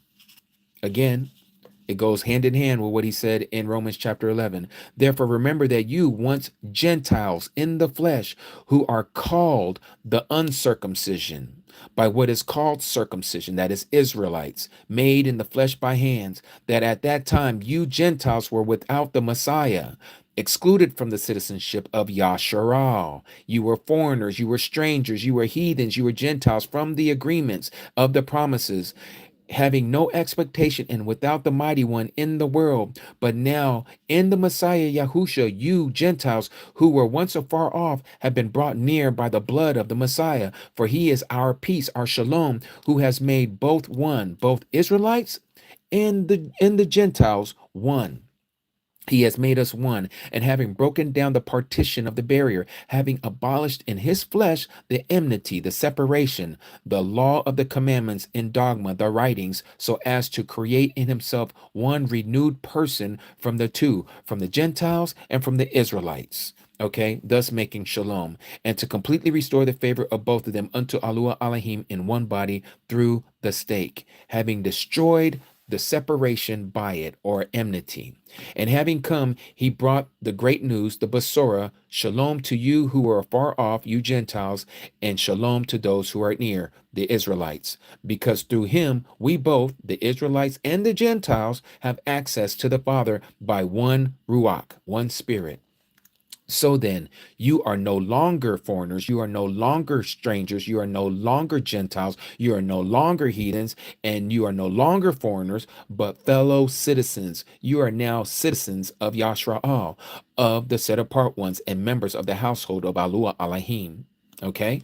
So that in itself, I hope answers your question. That's who we are, and that's who the grafted ones are. They are now Yashraal. You are no longer called a Gentile. You are only called a Gentile if you are a non-believing person and you are still in Christianity. You would still be called a Gentile because you have not come into the followers of the way. You are not following the truth. You are following heathenistic customs like Christmas and Easter and Halloween, and calling him JC and using these titles God and LORD. All of these things, the Hebrews know we don't say these things, nor do we believe those things, nor do we follow those doctrines. So until you come out of that stuff, like he says in Genesis, Revelation chapter 18, verse 4, come out of her, my people, you're going to continue to be a Gentile. This is the only way you get drafted in. You must cling on to Israel with the promises that was made, because the contract was made with Israel, not with any Gentiles, not with no Christians, not with no Romans, not with no Italians, not with no Spaniards, not with no Portuguese, not with no Germans, not with no Koreans, not with no Japanese, and the list goes on and on. Not with any of these other people on this earth. He made it with Israel and Israel alone, because of Abraham, and Abraham had Isaac, and Isaac had Jacob, and Jacob, his name was changed to Israel, and Israel had 12 sons, and those are the 12 tribes of Israel that come from that lineage. And those of you who are not DNA Israel, you can become part of Israel by believing what Israel believes, and you do what Israelites do, which is to keep the commandments and love the Shabbat, and to say that you also love and keep the testimony of Yahusha. This is how you become Israelite, and you are no longer a Gentile. Yahuah doesn't look at you as a Gentile. He doesn't look at you as a stranger. He doesn't look at you as a foreigner. He says you will be accepted as one who is native born.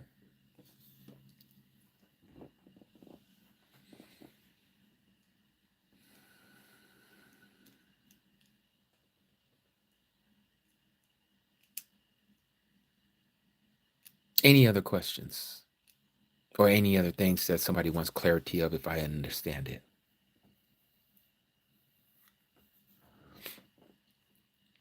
And this is why I like to say, when it comes to this kind of topic, there is no Christian gate into New Jerusalem. There is no church gate into New Jerusalem. There is no Gentile gate into New Jerusalem. All 12 gates are from the 12 tribes of Israel. You, my friend, my brethren, my sisters, we must all become one of the 12 tribes. If you don't know your tribe, that's okay. Yahuah is going to assign you to a tribe. It is not for you to figure that out right now. Just know and be happy that your name is written in the Lamb's Book of Life. That's what matters. Be it a native born or one who's been grafted in, regardless, we are all one in the Mashiach.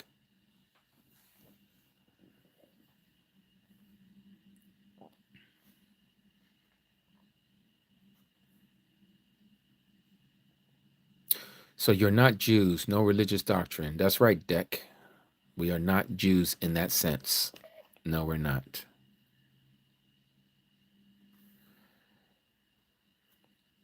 I'm going to have to prep. I hear your finger.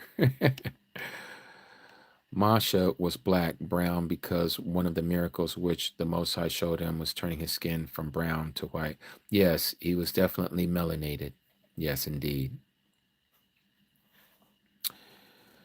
And Terp consultant. I'm over saying consulate. I don't know what my eyes are seeing. I must be tired. Your CHRST is probably the king of this world, but he is not the king of the universe. Our Messiah doesn't go by that pagan name, that pagan title. I know that's what you understand, but he's going to remove those titles out of our mouths. And that's why many of us don't say those words even now, because he's already started the process in us. I need to know, what am I to do if I work on the Sabbath? Do your best, Beerwinkle, to not do things that is in your control, okay? Like spending money, going out to eat. Make sure you prep just as if you're keeping the Shabbat. If you have to drive to work, make sure you get the gas in your car before you have to go. Don't get gas on the day that you got to go to work, because now you're money changing. Okay. If your job has to do with money changing, you're doing that on behalf of your employer. Has nothing to do with you. That's not your money. That's their money. You're just doing the work. You're doing a service. Okay.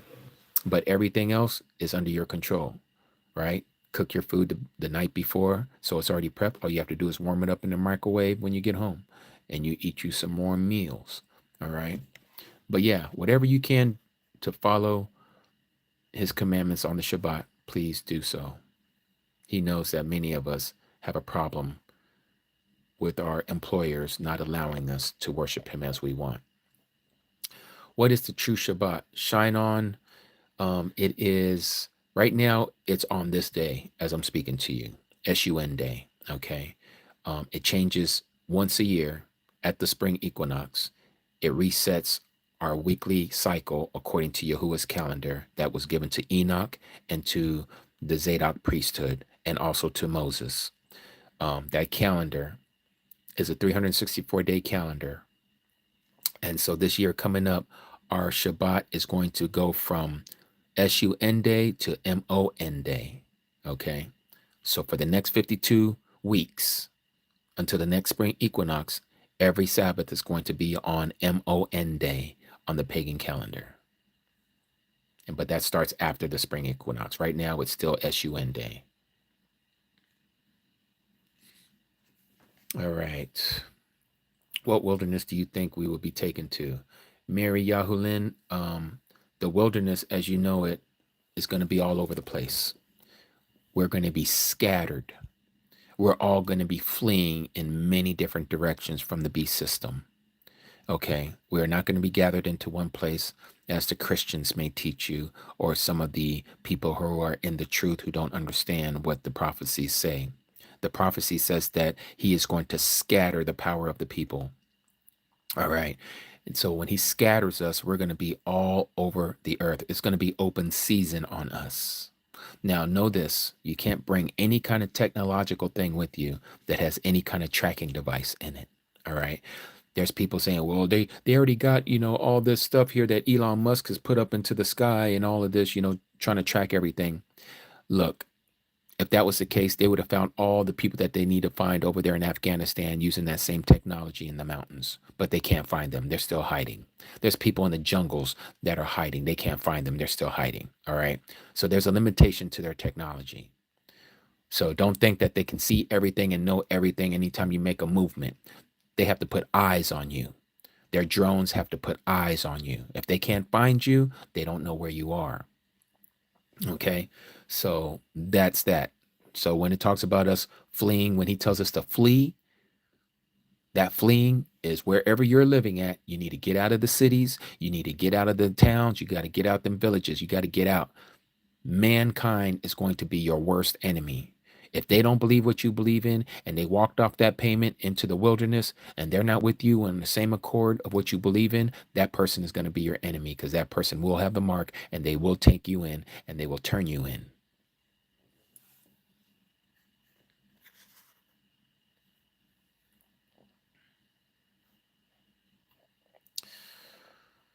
Okay, yes, thank you very much. I have read that part many times. I was going to say sorry, my English, but I thought the 12 tribes came from Israel. Well, later named that. Or yes.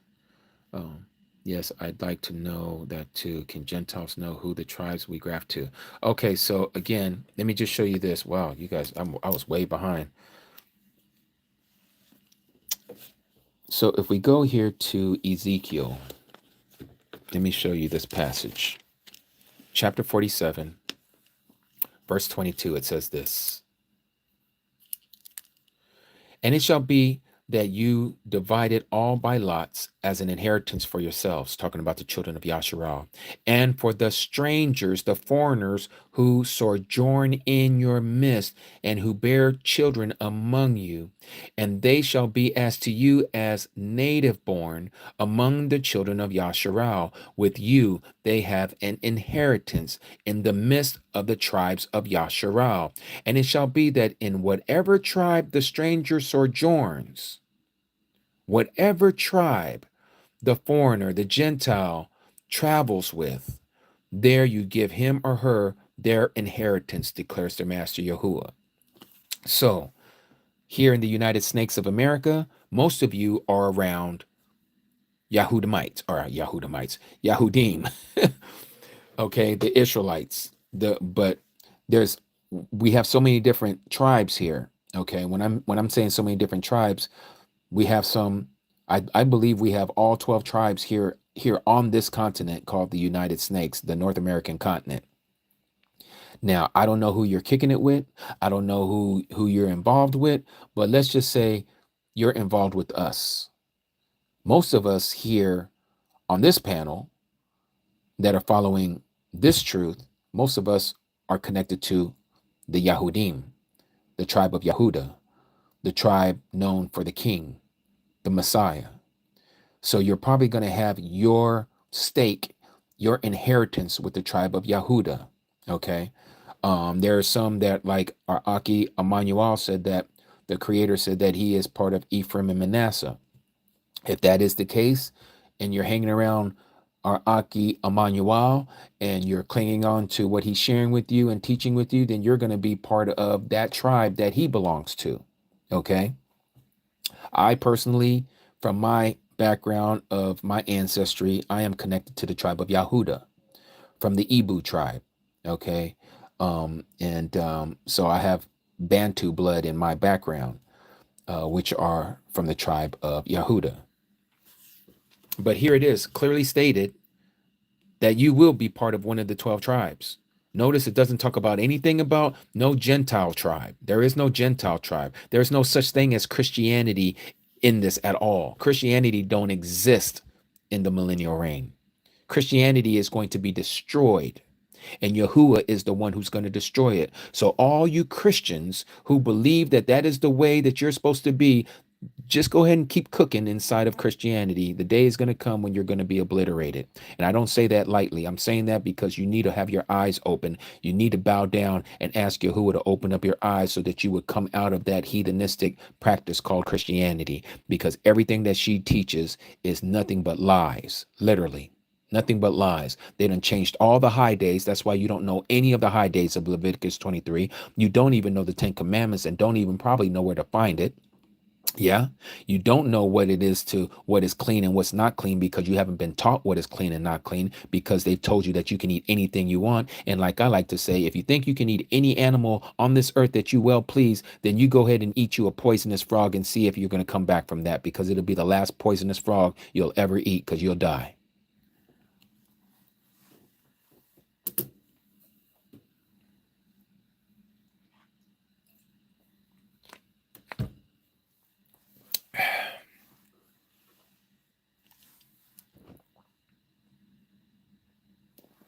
There's a lot of people who don't want to take correction, and a lot of it again has to do with their pridefulness and their boastfulness and their ego.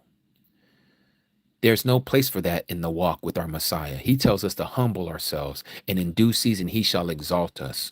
But the problem that you see with Christianity is everybody exalts themselves. Everybody wants to be somebody, just like the Hollywoodisms of everything in this world. They want to be known. They want everybody to look at them like they're important. Are you not important enough in the eyes of the Messiah? You were that important that he went to the tree on your behalf. I think that's all the importance that you need to know that you're important. Why are you looking for it from man? And that's what Christianity gives you.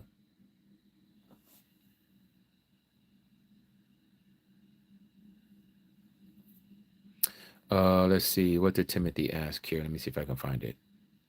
I wasn't looking at the screen. Most of the times when I get to talking, I can't look at the screen and talk because it'll mess me up. Timothy, I don't see Timothy. Where is Timothy? I don't see no one named Timothy here. And if there is a Timothy, they might have blotted out whatever Timothy said.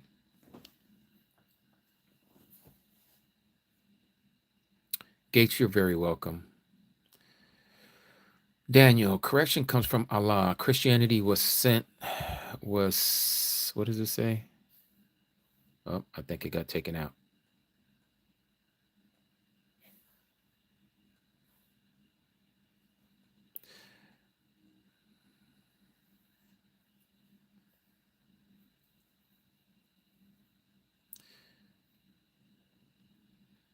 DJ Aman, I do not do any debating.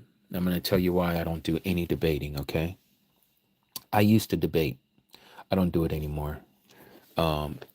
It strokes the ego, and I don't do that. Plus, we were told here to not do that. So I want to show you that here. 2 Timothy. Notice what it says here.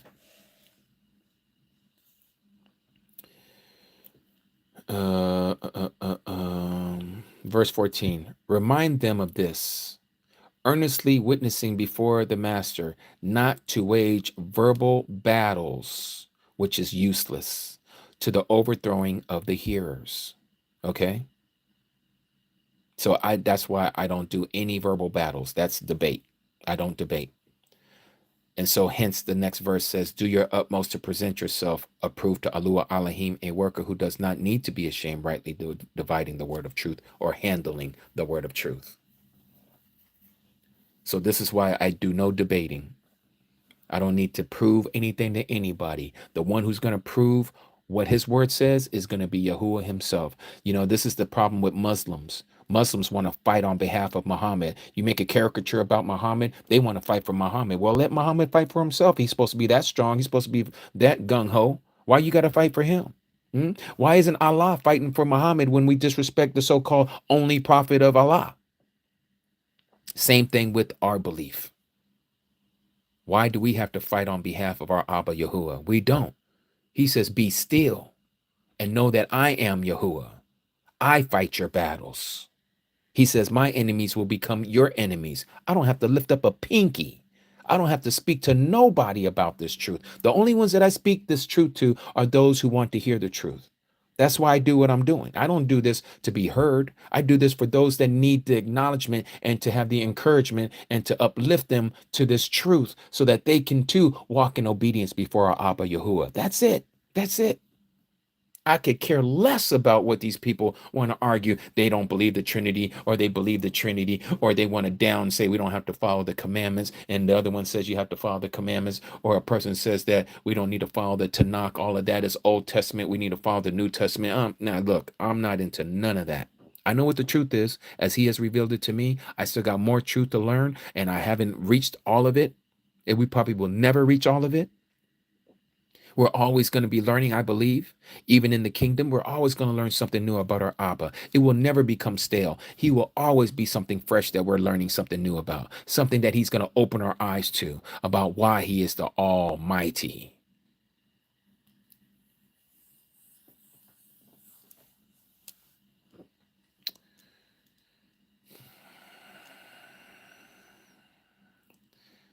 666, you say my words are violent. I appreciate you saying that. Thank you. And I can tell by your 666 that you like Satan and that you back him up. So you're great. I hope you open up your eyes to the truth before it's too late for you.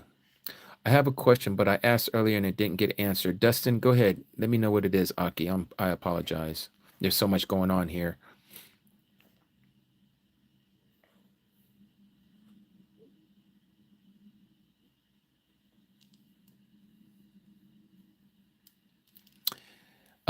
P4X, you're taking that passage out of 1 Peter 3:15 out of context. These are for people who want to know the truth, okay? Not for people who want to debate. They don't want to know the truth. They want to pass their judgment on and say, this is why my belief is right. We're supposed to give an answer for why we believe in what we believe in to those who are looking into this truth. Not to people who don't want to know this. That would be, as one of our Mishpachah said here earlier, that's casting pearls before swine, and I'm not casting my pearls before swine.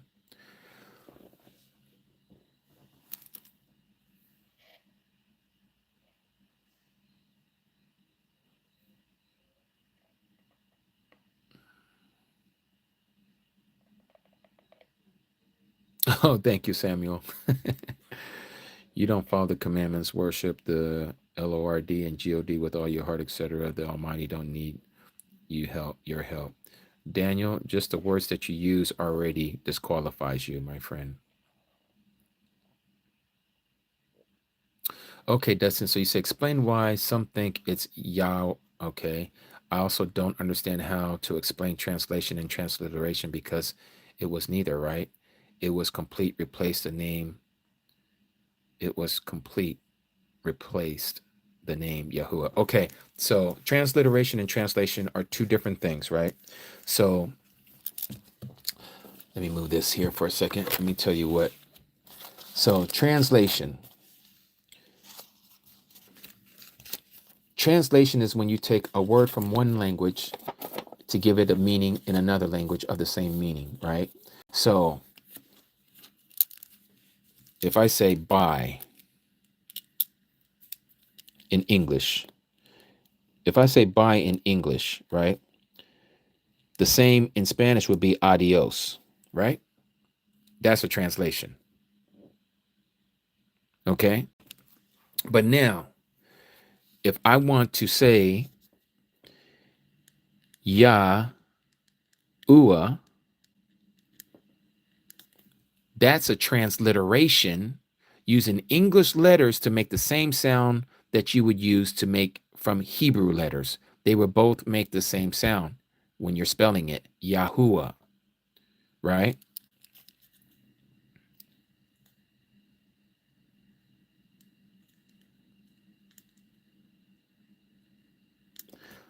This would be the four letters here to make this sound, Yahuah. This and this is a transliteration. Yahuah, Yahuah.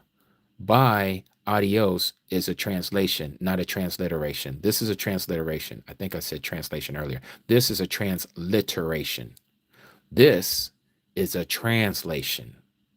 Yeah? That's like however they spell Honda in Japanese, we spell Honda Honda. That's a transliteration. But what does Honda mean? I have no idea. That would be a translation. Okay, so that's the difference on that, Dustin. Now, as far as the word that you use there, this one here, there is no Hebrew lettering that gives us this sound right here. The EH, eh. In fact, this name was given to us by the Yiddish people. They speak Yiddish, which is a Germanic language, okay? They said, this is how you pronounce the name that you're not supposed to say, the ineffable name.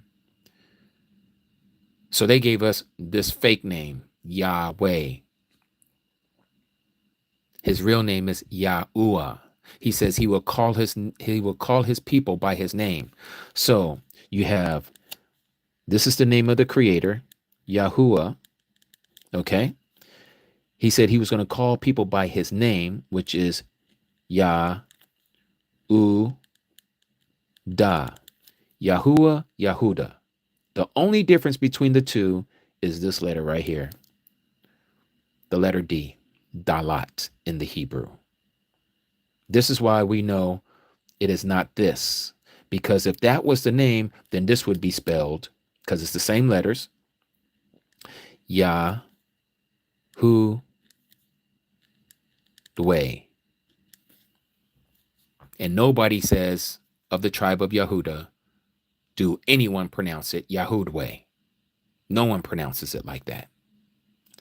That's why one of the main reasons why we know that this is wrong. We know that this is the pronunciation of his name because in all of even the prophets, they all use this very beginning right here. Yahu. The Messiah came in that same name. Yahu Again, right there. You don't see no Yahoo. This is Yahweh.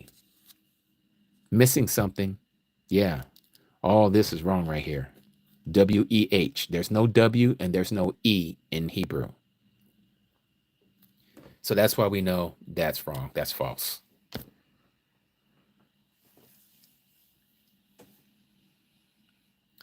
Okay, so what do we have left here? Let me see.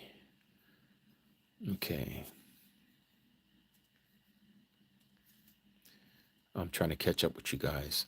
Ahmed, what is Yahuah? So Yahuah is the name of the creator. Yahuah in Hebrew, translating into the English, would be I am self-existent. Yeshua is not Hebrew, that's Aramaic. And Yeshua in Aramaic just means salvation. Whereas Yahusha, the Messiah, his name is I am is salvation. Or I am is savior. Or I am saves.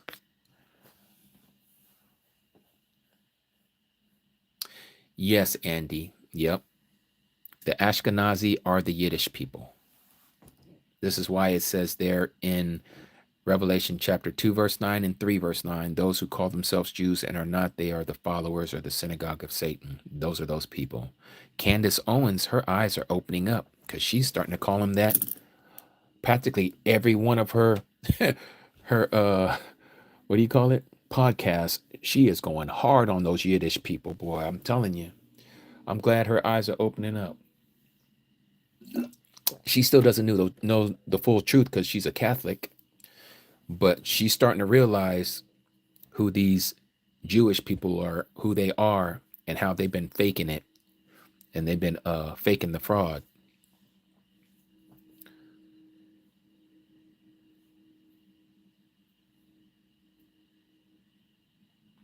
Now, if she can see Vatican, I know Nazareth. I know. That's why I'm saying she's, you know, you look at her podcast and she's got the image of the beast behind her, the cross, with the image of the man on it. Yeah.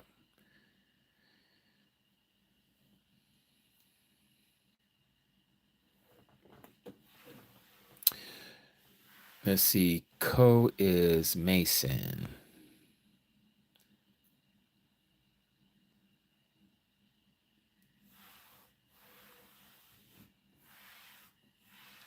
Yeah, you know, as time goes on, everybody's going to find out where they're all going to fall. If Candace continues, I mean, you know, we can all have our eyes open and have a portion or a partial truth. But again, if you're not walking in his commandments, you're in trouble. You're in trouble. Just because you know who the true people are, and just because you know who the fake people are, doesn't mean you're saved. Hence, Candace Owens. Those who are doing his commandments and those who have the testimony of Yahushua HaMashiach, these are the ones who shall be saved. These are the ones of the kingdom.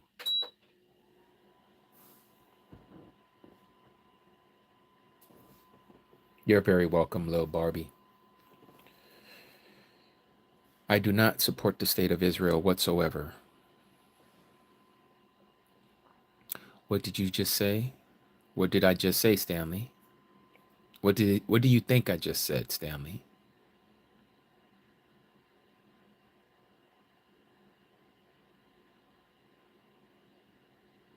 Can I say the names again? The true name is Yahuah. Yahuah. Yahweh is the wrong name. Anyone who says Yahweh do not know the truth. Are photos of people considered idols? It depends on how you use it. If you're using it to make a shrine, yes. If you're using it as a memory, no.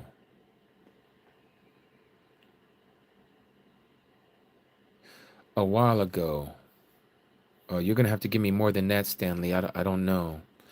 I would love to answer your question, but I don't know what I said a while ago. I say a lot of things, unfortunately. Yes, Gates, I just turned on my electric heater. You said you have the same one, you think? You probably do. It's made by Ceramic Element, the one that I have.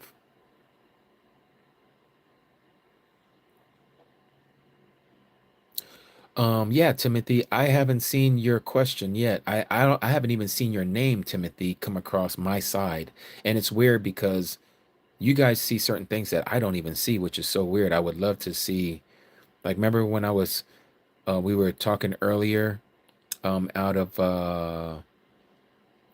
what was it? Dabarim, we was in Deuteronomy, and that was in 27, where when I would say something, you guys would say amat, but every time you guys were commenting on it, it would say very instead of amat. And I'm like, why is everybody saying very? Yeah, I still don't see it. And I feel bad, Timothy, that I don't see it. I don't see your name anywhere.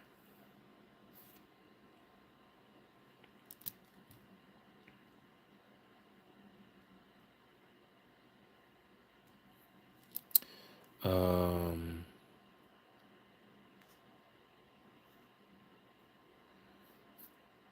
Timothy, if you are here right now, Timothy, I want you to text something for me. Let's see if I see it and see if you guys see it and I don't see it. Timothy, comment and put YAH. Let's see if I see you. Put in YAH. Oh, I see you there, Timothy. I just got that, but it says YES. So ask your question again, Timothy, and if you can't ask it, or if you send it and I don't see it, can I have one of my moderators? Um, yeah, maybe they are blocking it. Can one of you guys, one of my moderators, copy and paste his question to me so I can see it? Because I don't see it. All I see is yes from Timothy Carter. That's not him? Oh, okay. You see it as Yah?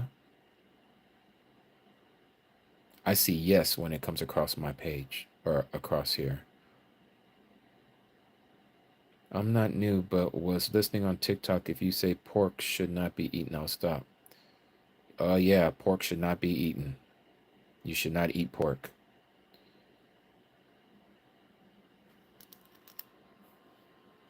Is Yahusha the set apart spirit? Yes, he is, Ethylene.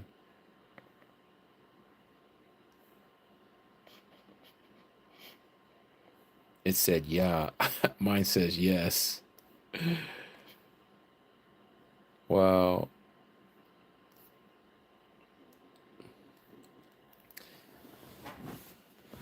What religion is this? Gordak, we don't call ourselves by a religion. We are the followers of the way. We're known as the Nazarene, the Watchers.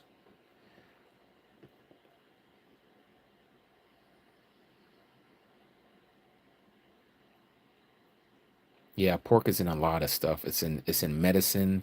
It's in your capsules, unless you check it to make sure it says veggie, that it's veggie capsules, because if not, it's usually going to be of gelatin substance, and anything gelatin, unless it's bovine. bovine gelatin, which would be beef gelatin, then that would be okay. But not the if it just says gelatin without bovine on it, you know it's oink oink. Yahuah is not the correct pronunciation. There is no letter V and there's no O's in Hebrew. Timothy, I don't see anything that you're saying. Oh, wait.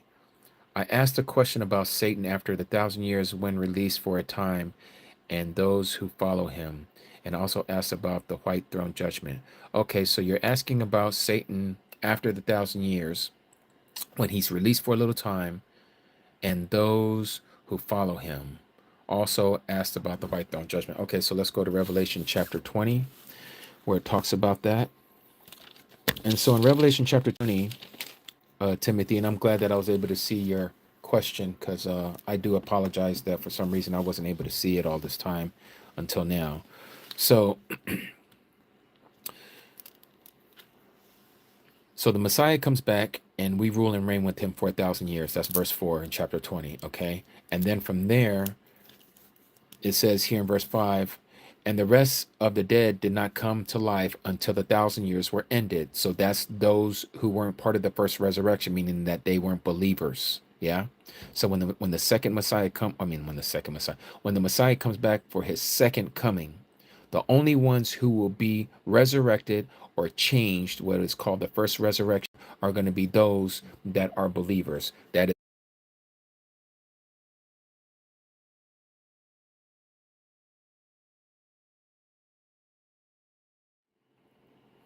and so these people are going to come to that city where we dwell. That's our home. That's our headquarters. And they're going to try to take us out. Satan is crazy. But as soon as Satan tries to do that, what does it say? And fire came down from Yahuah Elohim out of the heavens to consume them, all those who try to make war against us.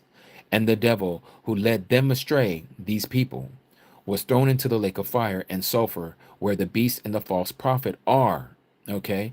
And they shall be tortured day and night forever and ever. Now, right after this happens, and we know that Yahuah, when he brings this fire down, this has to do with this passage right here, where he makes a new heaven and a new earth. That's when this part happens right here. When he brings this fire that comes down from heaven. This is the same thing that Peter was talking about in 2 Peter chapter 2. Remember what he says here for those of you who read your scriptures?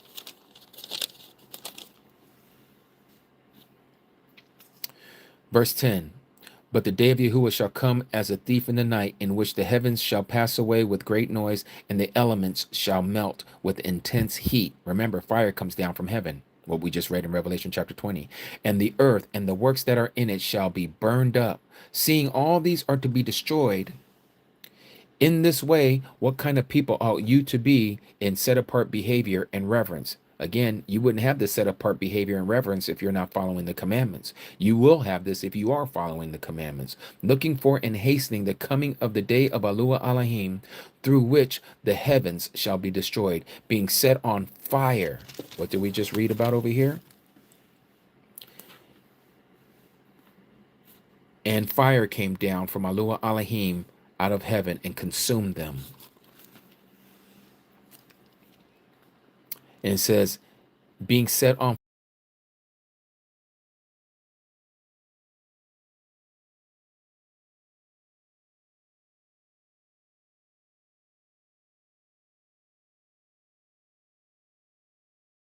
fire, and the elements will melt with intense heat.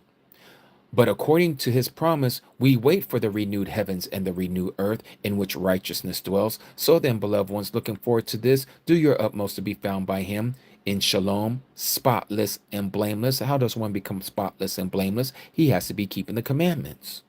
And reckon the patience of our master as deliverance or salvation, as also our beloved brother Shaul. Okay, so again, so we know that this is when the new heaven and new earth is going to be established, when this fire comes out of heaven and burns up our enemies. Okay, and then the devil is going to be thrown into the lake of fire. And the next thing that's happening while the earth is waiting for its inhabitants to come down, I saw a great white throne, and him who sat or sitting on it. Again, one throne, one person sitting on the throne, from whose face the earth and the heaven fled away, and no place was found for them. It's kind of hard reading through the phone sometimes. And I saw the dead, small and great, standing before the throne, one sat on the throne, and books, plural, books were opened. And another book was opened, which is the book of life. And the dead were judged from what is written in the books according to their works, Christians. If you don't think you need to not be keeping works, you're about to find yourself in some hot mess.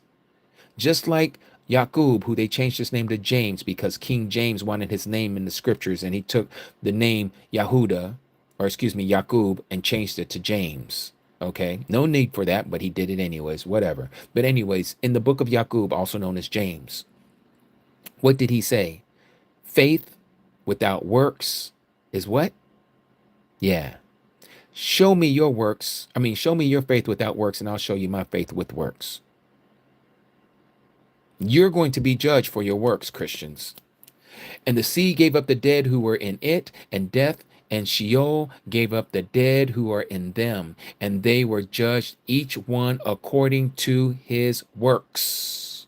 And death and Sheol were thrown into the lake of fire. This is the second death. And if anyone was not found written in the book of life, he or she was thrown into the lake of fire. So that is the conclusion of what is going on. The works is going to be those, some of it is going to be righteous and some of it are going to be unrighteous works. If your works and your name is found in the Lamb's book of life, you're going to be okay. Okay, but not talking about us, because hopefully you're not going to be part of this judgment day here, this great white throne judgment, as people call it. Hopefully you're not here for this. You will be here on the other side. You will be sitting in the courts judging those who are going to be part of this, but not you being judged. Okay, so that all is up to you.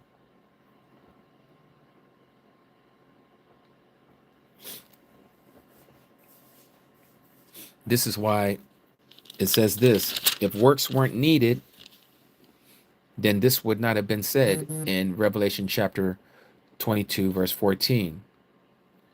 Hold on one second, you guys. Okay, baby. On YT. See you soon, love. Okay, so notice what it says here. Baruch are those doing. That's the key word right there. In fact, let me underline that, because I usually like to underline certain things that's very important.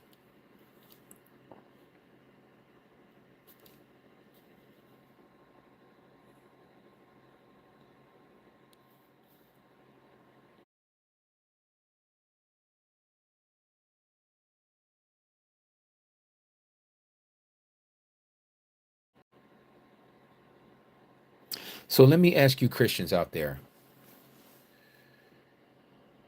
If he's telling us Baruch are those who are doing his commands, or command, the King James Version, let me ask you, Christians, what commandments do you think he's talking about? What commandments do you think he's talking about? I'm going to wait to see what people say here.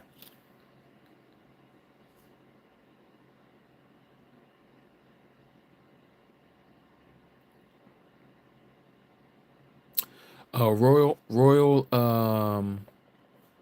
Rose, you've been taught very well in Christian theology, okay? When it says that our works are as filthy rags, it's talking about us doing our works apart from the Messiah are filthy rags. All the things that you do, you're supposed to do according to the Messiah. Just like the Messiah says that you are to do your work so that it may be seen by your Father who is in heaven, so that he may what? Reward you. Okay? So don't equate righteous works in the law with filthy rags. Two totally different things. But that is Christian theology as they have taught you. So I see that you have learned well, because that's what I used to thought too when I was in Christianity, and I used to teach that. So let's see. His command by listening to what he says. Okay, so again, but what are those commandments? Because he didn't change anything. J Saves 777. Can you give me a little more specific about what his commandments are that you understand them to be? What is his commandment?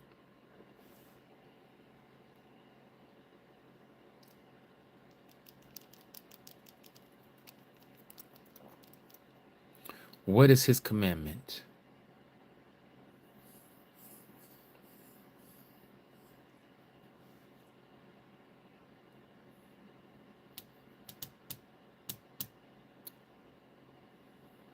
Yes, Joshua. I feel like what he says to do in our life. So, Jay Saves, and the reason why I'm not saying the name that you use because I do not want to disrespect our Messiah with that name that has been given to us by man. Actually, it was given to us by Satan, to be honest.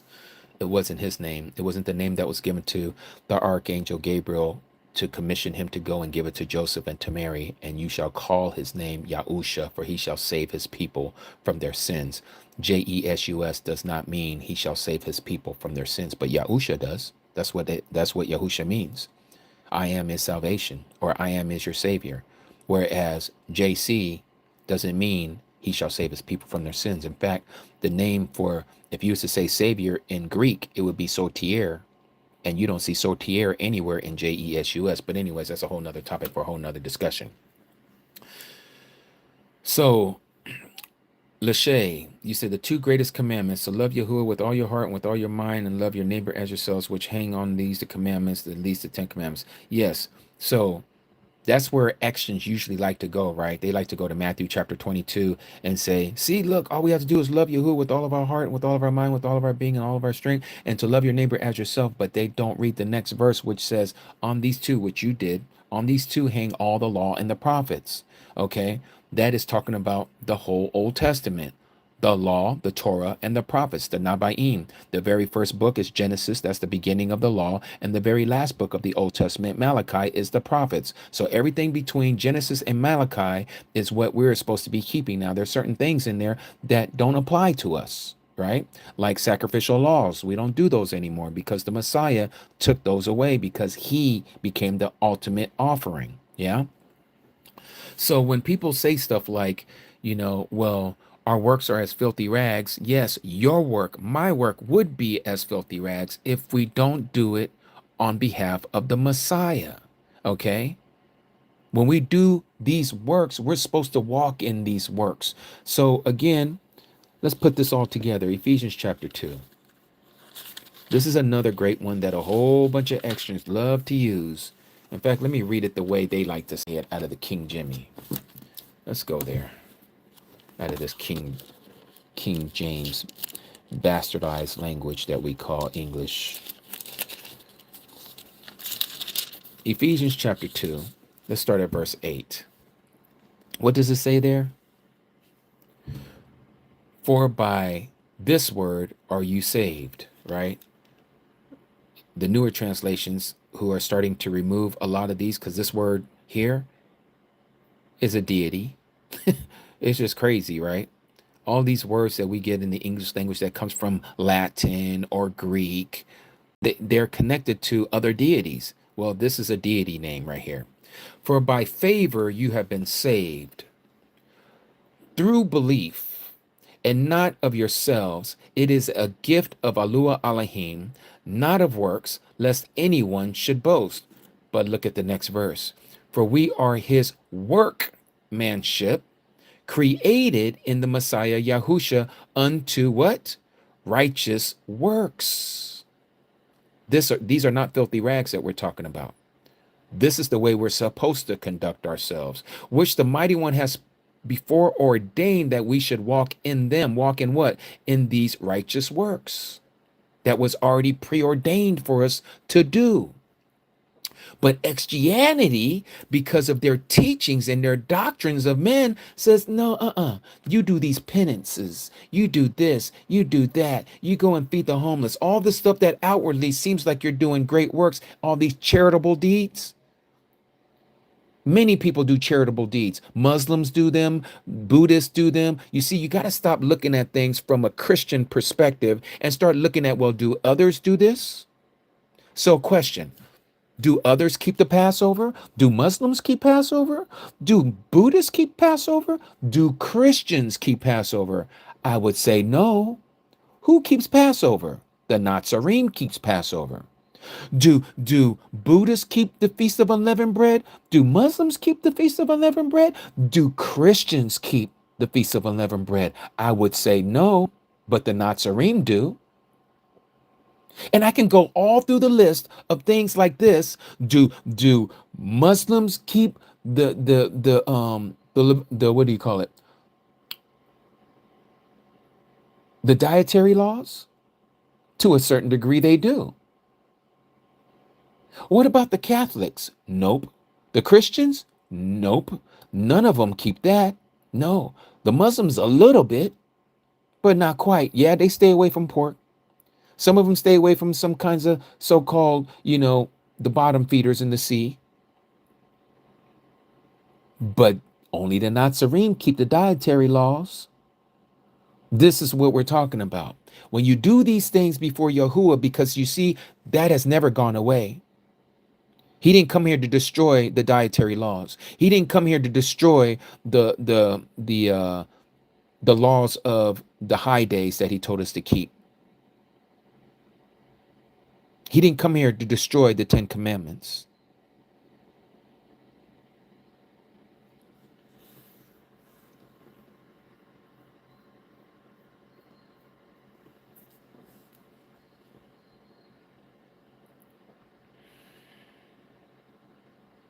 So again, we are to walk. We are to walk in the great works because they were preordained for us that we were to walk in them. Extras always like to pick and choose what they want to talk about, but they don't like to read it in context. This is exactly what I did when I was in Christianity, when I was teaching and preaching this stuff behind the pulpit. I had no idea until I started rightly dividing the word for myself and stop allowing others to tell me how you're supposed to translate this, how you're supposed to understand what the interpretation is. Yahuah will give it to you. All of you who know the truth, I don't want you to answer this, please. I want the extras who are here to answer this question. What is the new covenant? Christians, I'm asking you Christians, what is the new covenant? This is what's going to open your eyes, if you have eyes to see and ears to hear. What is the new covenant? Gates, you got to give me more than New Testament. That's generalizing. You're not really telling me what is the new covenant.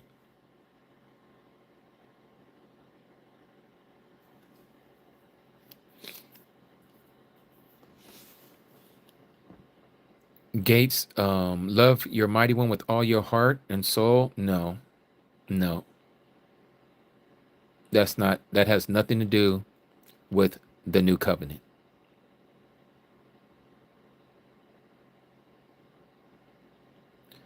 To love him with all your heart, mind, body, and soul, that goes all the way back to the old covenant. Since we are coming into this knowledge, how do we start to keep these festivals? If we love him with and did which was in the Torah observant Gentile Jew, whatever sits well with you, the new covenant includes all men. Again, I see that I haven't heard anybody of the Christian persuasion answer the question correctly. What is the new covenant? Can anybody, not those of you who know the truth, because I already know you guys know, what is the new covenant, and can you show me in the New Testament where the new covenant is?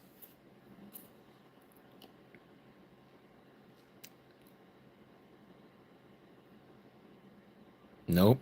I still don't see it. Out of all the stuff that somebody said, I still don't see it. Platinum says the new covenant is the body and the blood of the Messiah. Yes, sort of. Eric, you said the LORDJC came to fulfill the law. Love your neighbor as yourself. That's wrong. The New Testament is the fulfillment of the Old Testament promises and to write the law on our hearts. Platinum. Ding, ding, ding, ding, ding, ding, ding, ding, ding, ding. Okay, so let's go to Hebrews chapter 8. Let's go to Hebrews chapter 8. Hebrews chapter 8 in the New Testament says this. For you Christians, this is always easy to remember. Chapter 8, verse 8, Hebrews, okay?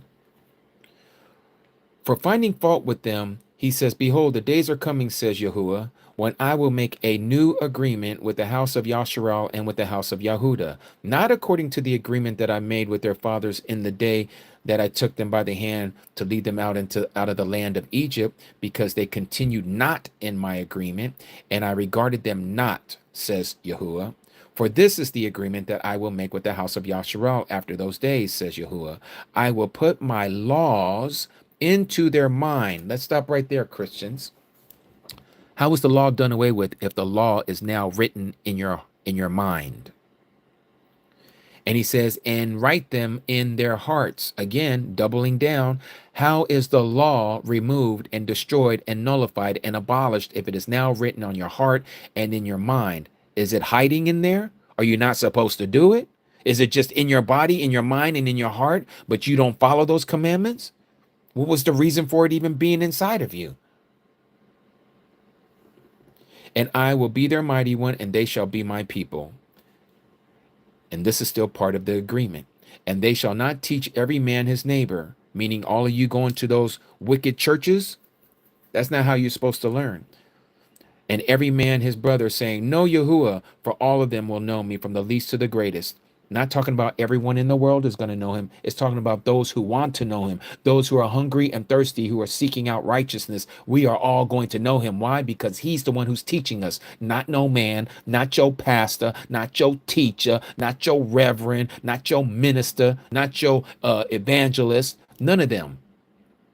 He's going to teach you. He's going to lead you. He's going to guide you into all truth by his set apart spirit, which many of you call by a bad name, by a bad title, using HOLY. The word holy, let me just make it plain and simple. You should not equate that and connect that to the spirit, to the Ruach. The word holy comes from the word halo.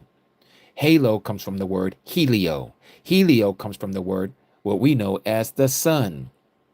Okay? These are all words for describing the S-U-N and not the S-O-N. You might want to get rid of that H-O-L-Y off of your mouth.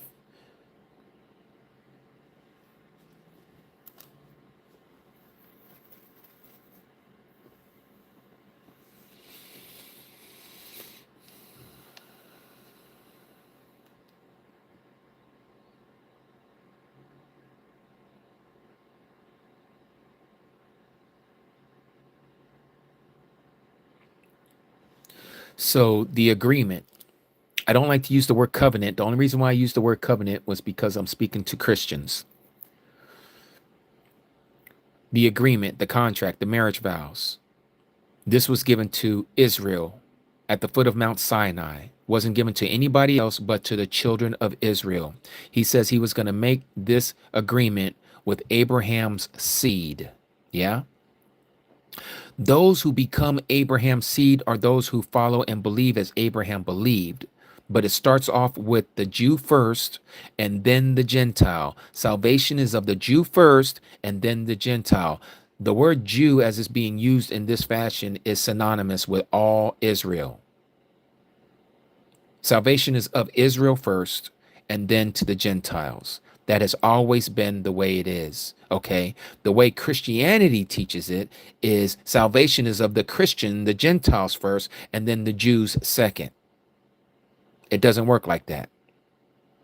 It's never worked like that. Again, he's never made a contract or an agreement with Gentiles. Gentiles must become Israel to be part of Israel. This is why you don't see, as I said earlier, you won't find no gate called Gentile gate. You won't find no Christian gate. You ain't gonna find no church gate. The only 12 gates that you're gonna find that has been labeled is of the 12 tribes of Israel. It's the only way you're getting into the city. It's the only way you're getting into the kingdom. You are not getting into the kingdom as a Gentile. You are not getting into the kingdom as a Christian.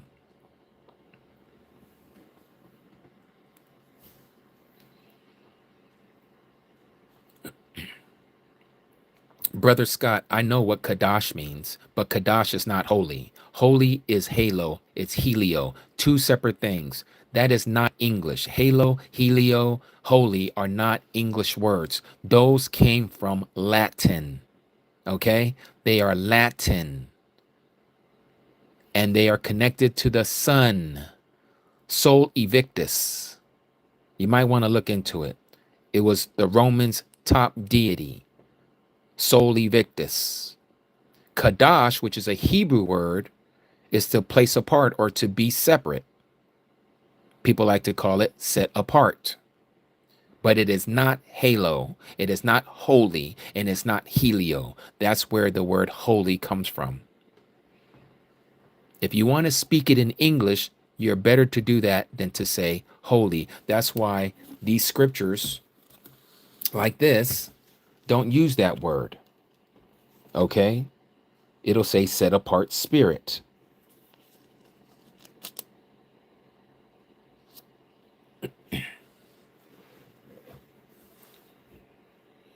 Happy little homestead. Yeshua is Aramaic. It means salvation. That is not the Messiah's name. The Messiah's name is Yahusha. Just like when you say hallelujah, you don't say hallelujah. Huh? The people who gave you the Yeshua is the name of the Messiah are the Jewish people who call themselves Jews and are not. They are the synagogue of Satan. You may know them as Israelis, the Caucasian people running around over there in the Middle East right now calling themselves Jews. They are the synagogue, the followers of Satan. Yep. Holiday is another play on words. We don't say Kadash Day for those pagan days. No, they're not Kadash at all. They're exactly what they are. They're holidays. They are holidays. They belong to the pagans, have nothing to do with our Creator, but they do a play on words with holly and holy.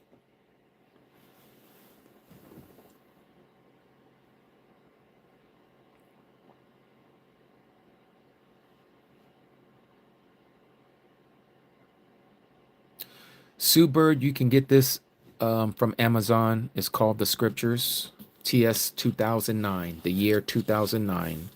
Okay, and this is what it looks like. It says The Scriptures, but you can see that the writing is starting to fade away. It's under $30. Yahuah Shai is not the true pronunciation. That is what the Hebrew Israelites like to use with their vowel points that they're using, which is no different than the way that the Yiddish people like to call him Yeshua or Yahweh. These are their vernaculars of the way they use it. Yahuah Shai is not the name of the Messiah. The name of the Messiah is Yahusha.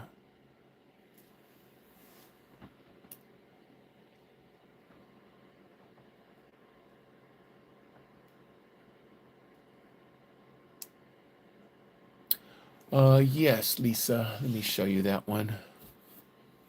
This is my large print here.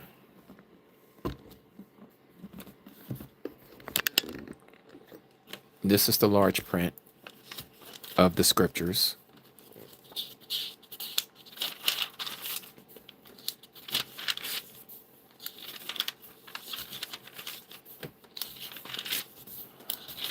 I forget that it had so many preface stuff in here. Let's get to the very first. Okay, so here you can see the difference. Let me open this one up.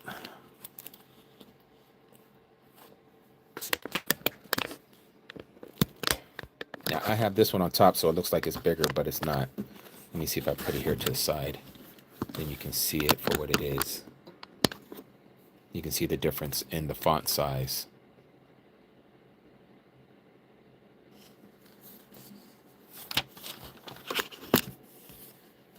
That's exactly right, Aki Matthew. Shua means cry out.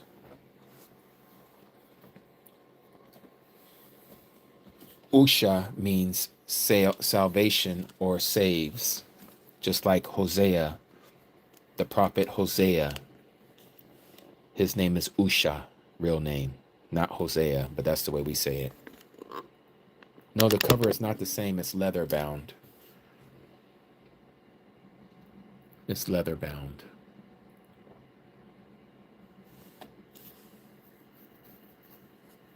You're very welcome, Jerry. Hope that you come back.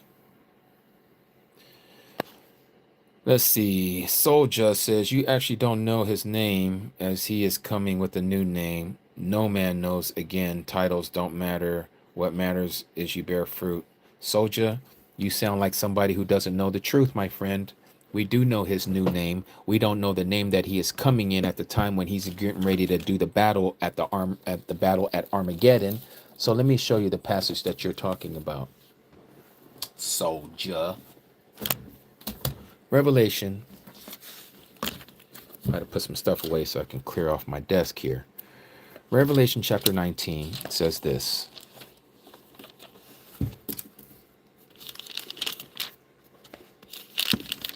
This is the part that you're talking about, soldier. Chapter 19, verse 12. And his eyes were as the flame of fire, and on his head were many crowns, having a name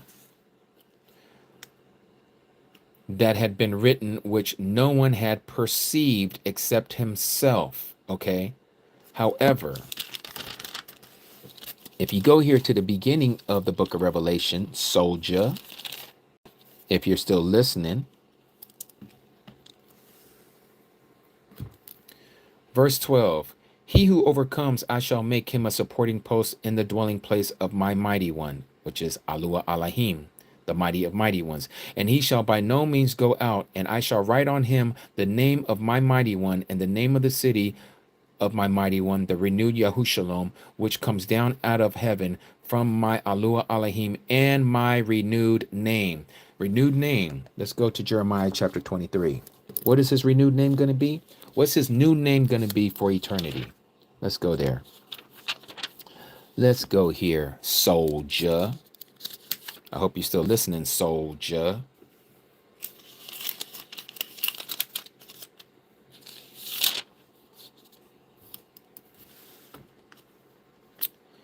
Verse 6, Jeremiah chapter 23, verse 6. And in his days, Yahudah shall be saved, and Yasharal dwell safely. This is when he comes back, the second coming. And this is his name whereby he shall be called.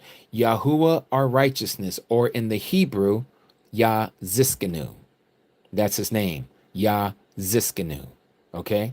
That's going to be his new name. But again, you wouldn't know that, soldier, if you sticking around with what you understand, which sounds like you have been definitely indoctrinated by Christianity like the rest of us. Now, tell me what you said and show me some proof of what you're talking about, because I'm giving you all kinds of receipts.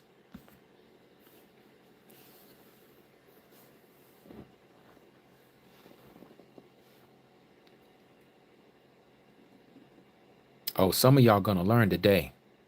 Some of y'all gonna learn today. You done came to the right room.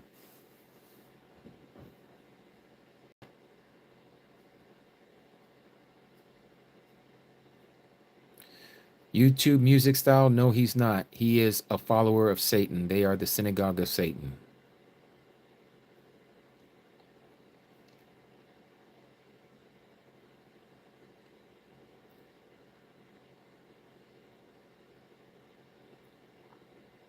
Ann Sims, this is called the Scriptures. TS 2009. Genesis to Revelation. A better translation than the King James Version. Not the best translation in the world, but better than KJV. I would say the best translation of all translations is probably Yah Scriptures. It's a big old book. I have it right here, but it is just so enormous that I can't use it for my lives. I use this for my own personal study because I am an older man with eyes that are slowly going away. This is Yah Scriptures with the Apocrypha. This is probably the best translation out there. In English, that is.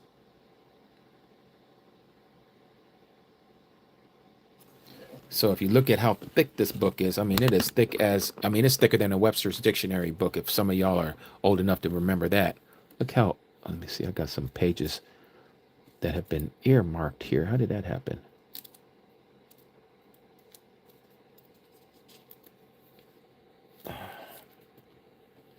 But yeah, this book is humongous. Humongous. Just to put it in comparison to the Strong's Concordance, it's thicker than the Strong's Concordance. Look at that. Yeah, it's a big old book with a lot of information. So this book here runs about $100. Depending on where you get it, it'll be more than 100.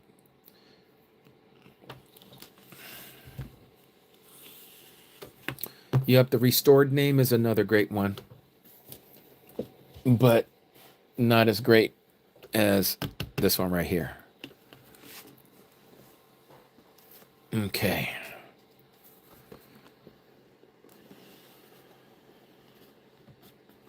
Beef tallow is okay to use, yes.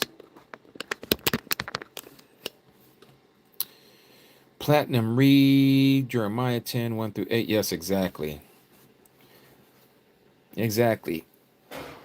I did see him saying, is Xmas and Easter pagan? Yes, Easter is definitely pagan, and so is Xmas. Both of those are some paganistic passages. Or I should say paganistic rituals. My mind is on passages. That's why I said that. Well, Ms. Paka, it is getting late. And I have to get ready to go in and shut her down. Get ready to eat some din din. I want to appreciate all of you for coming through. It has been very festive. Even with the naysayers, I appreciate both sides.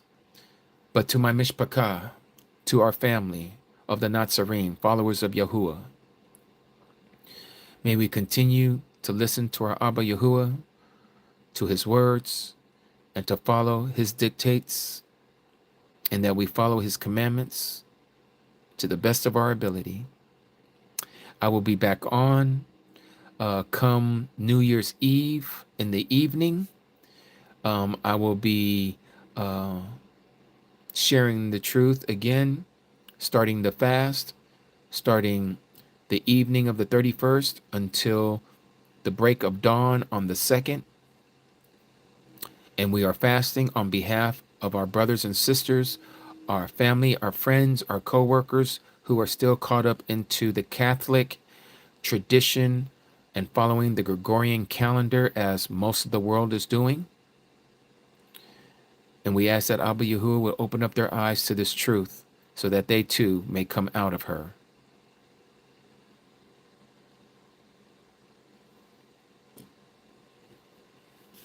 Let's do the Aaronic Barakah out of Numbers chapter 6.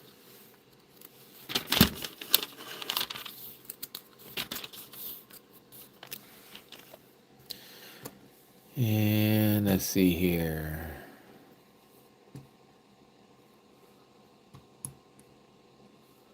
Give me a segundo, everyone.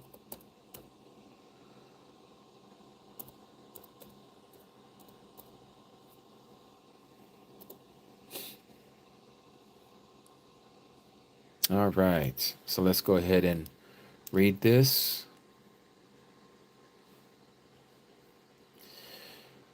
Numbers chapter 6, verse 22, the Aaronic blessing, also known as the Aaronic Barakah. And Yahuwah spoke to Moshe, saying, speak to Aaron and his sons, saying, this is how you barak the children of Yasharal. Say to them, Yahuwah barak you and guard you. Yahuwah make his face shine upon you and show favor to you. Yahuwah lift up his face upon you and give you shalom.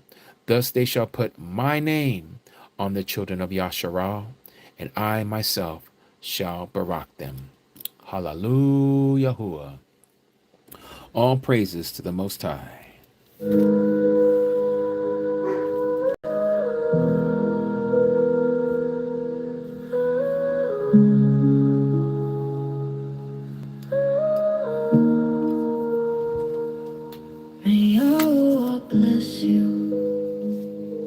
and keep you.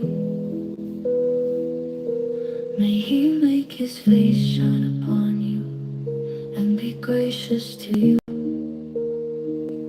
May he lift up his countenance upon you and give you shalom. Yahuah. So shall you put my name upon the children of Israel, and I will bless them.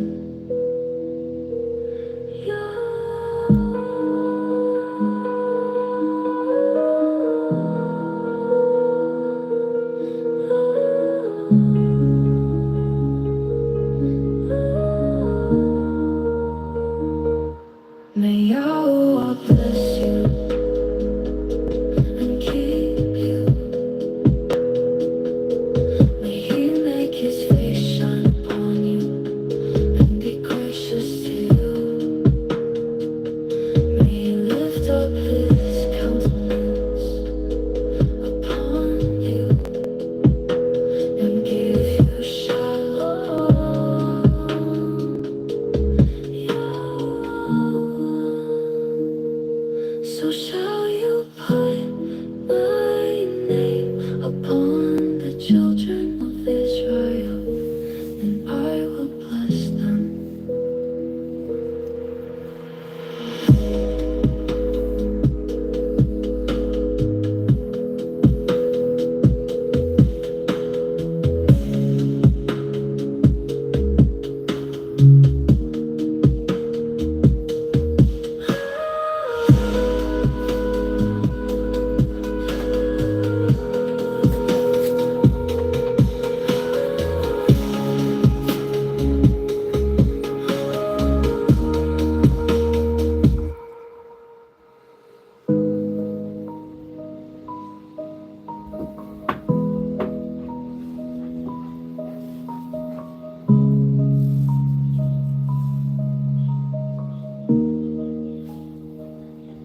May Yahuah bless you and keep you.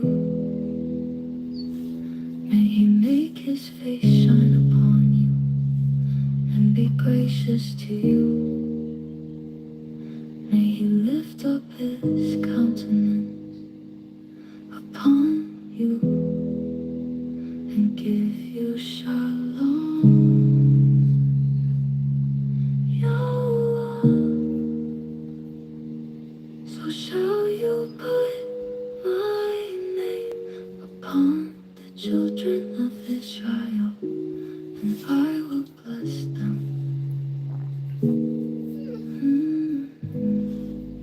All right, Mishpachah. So that will do it for tonight.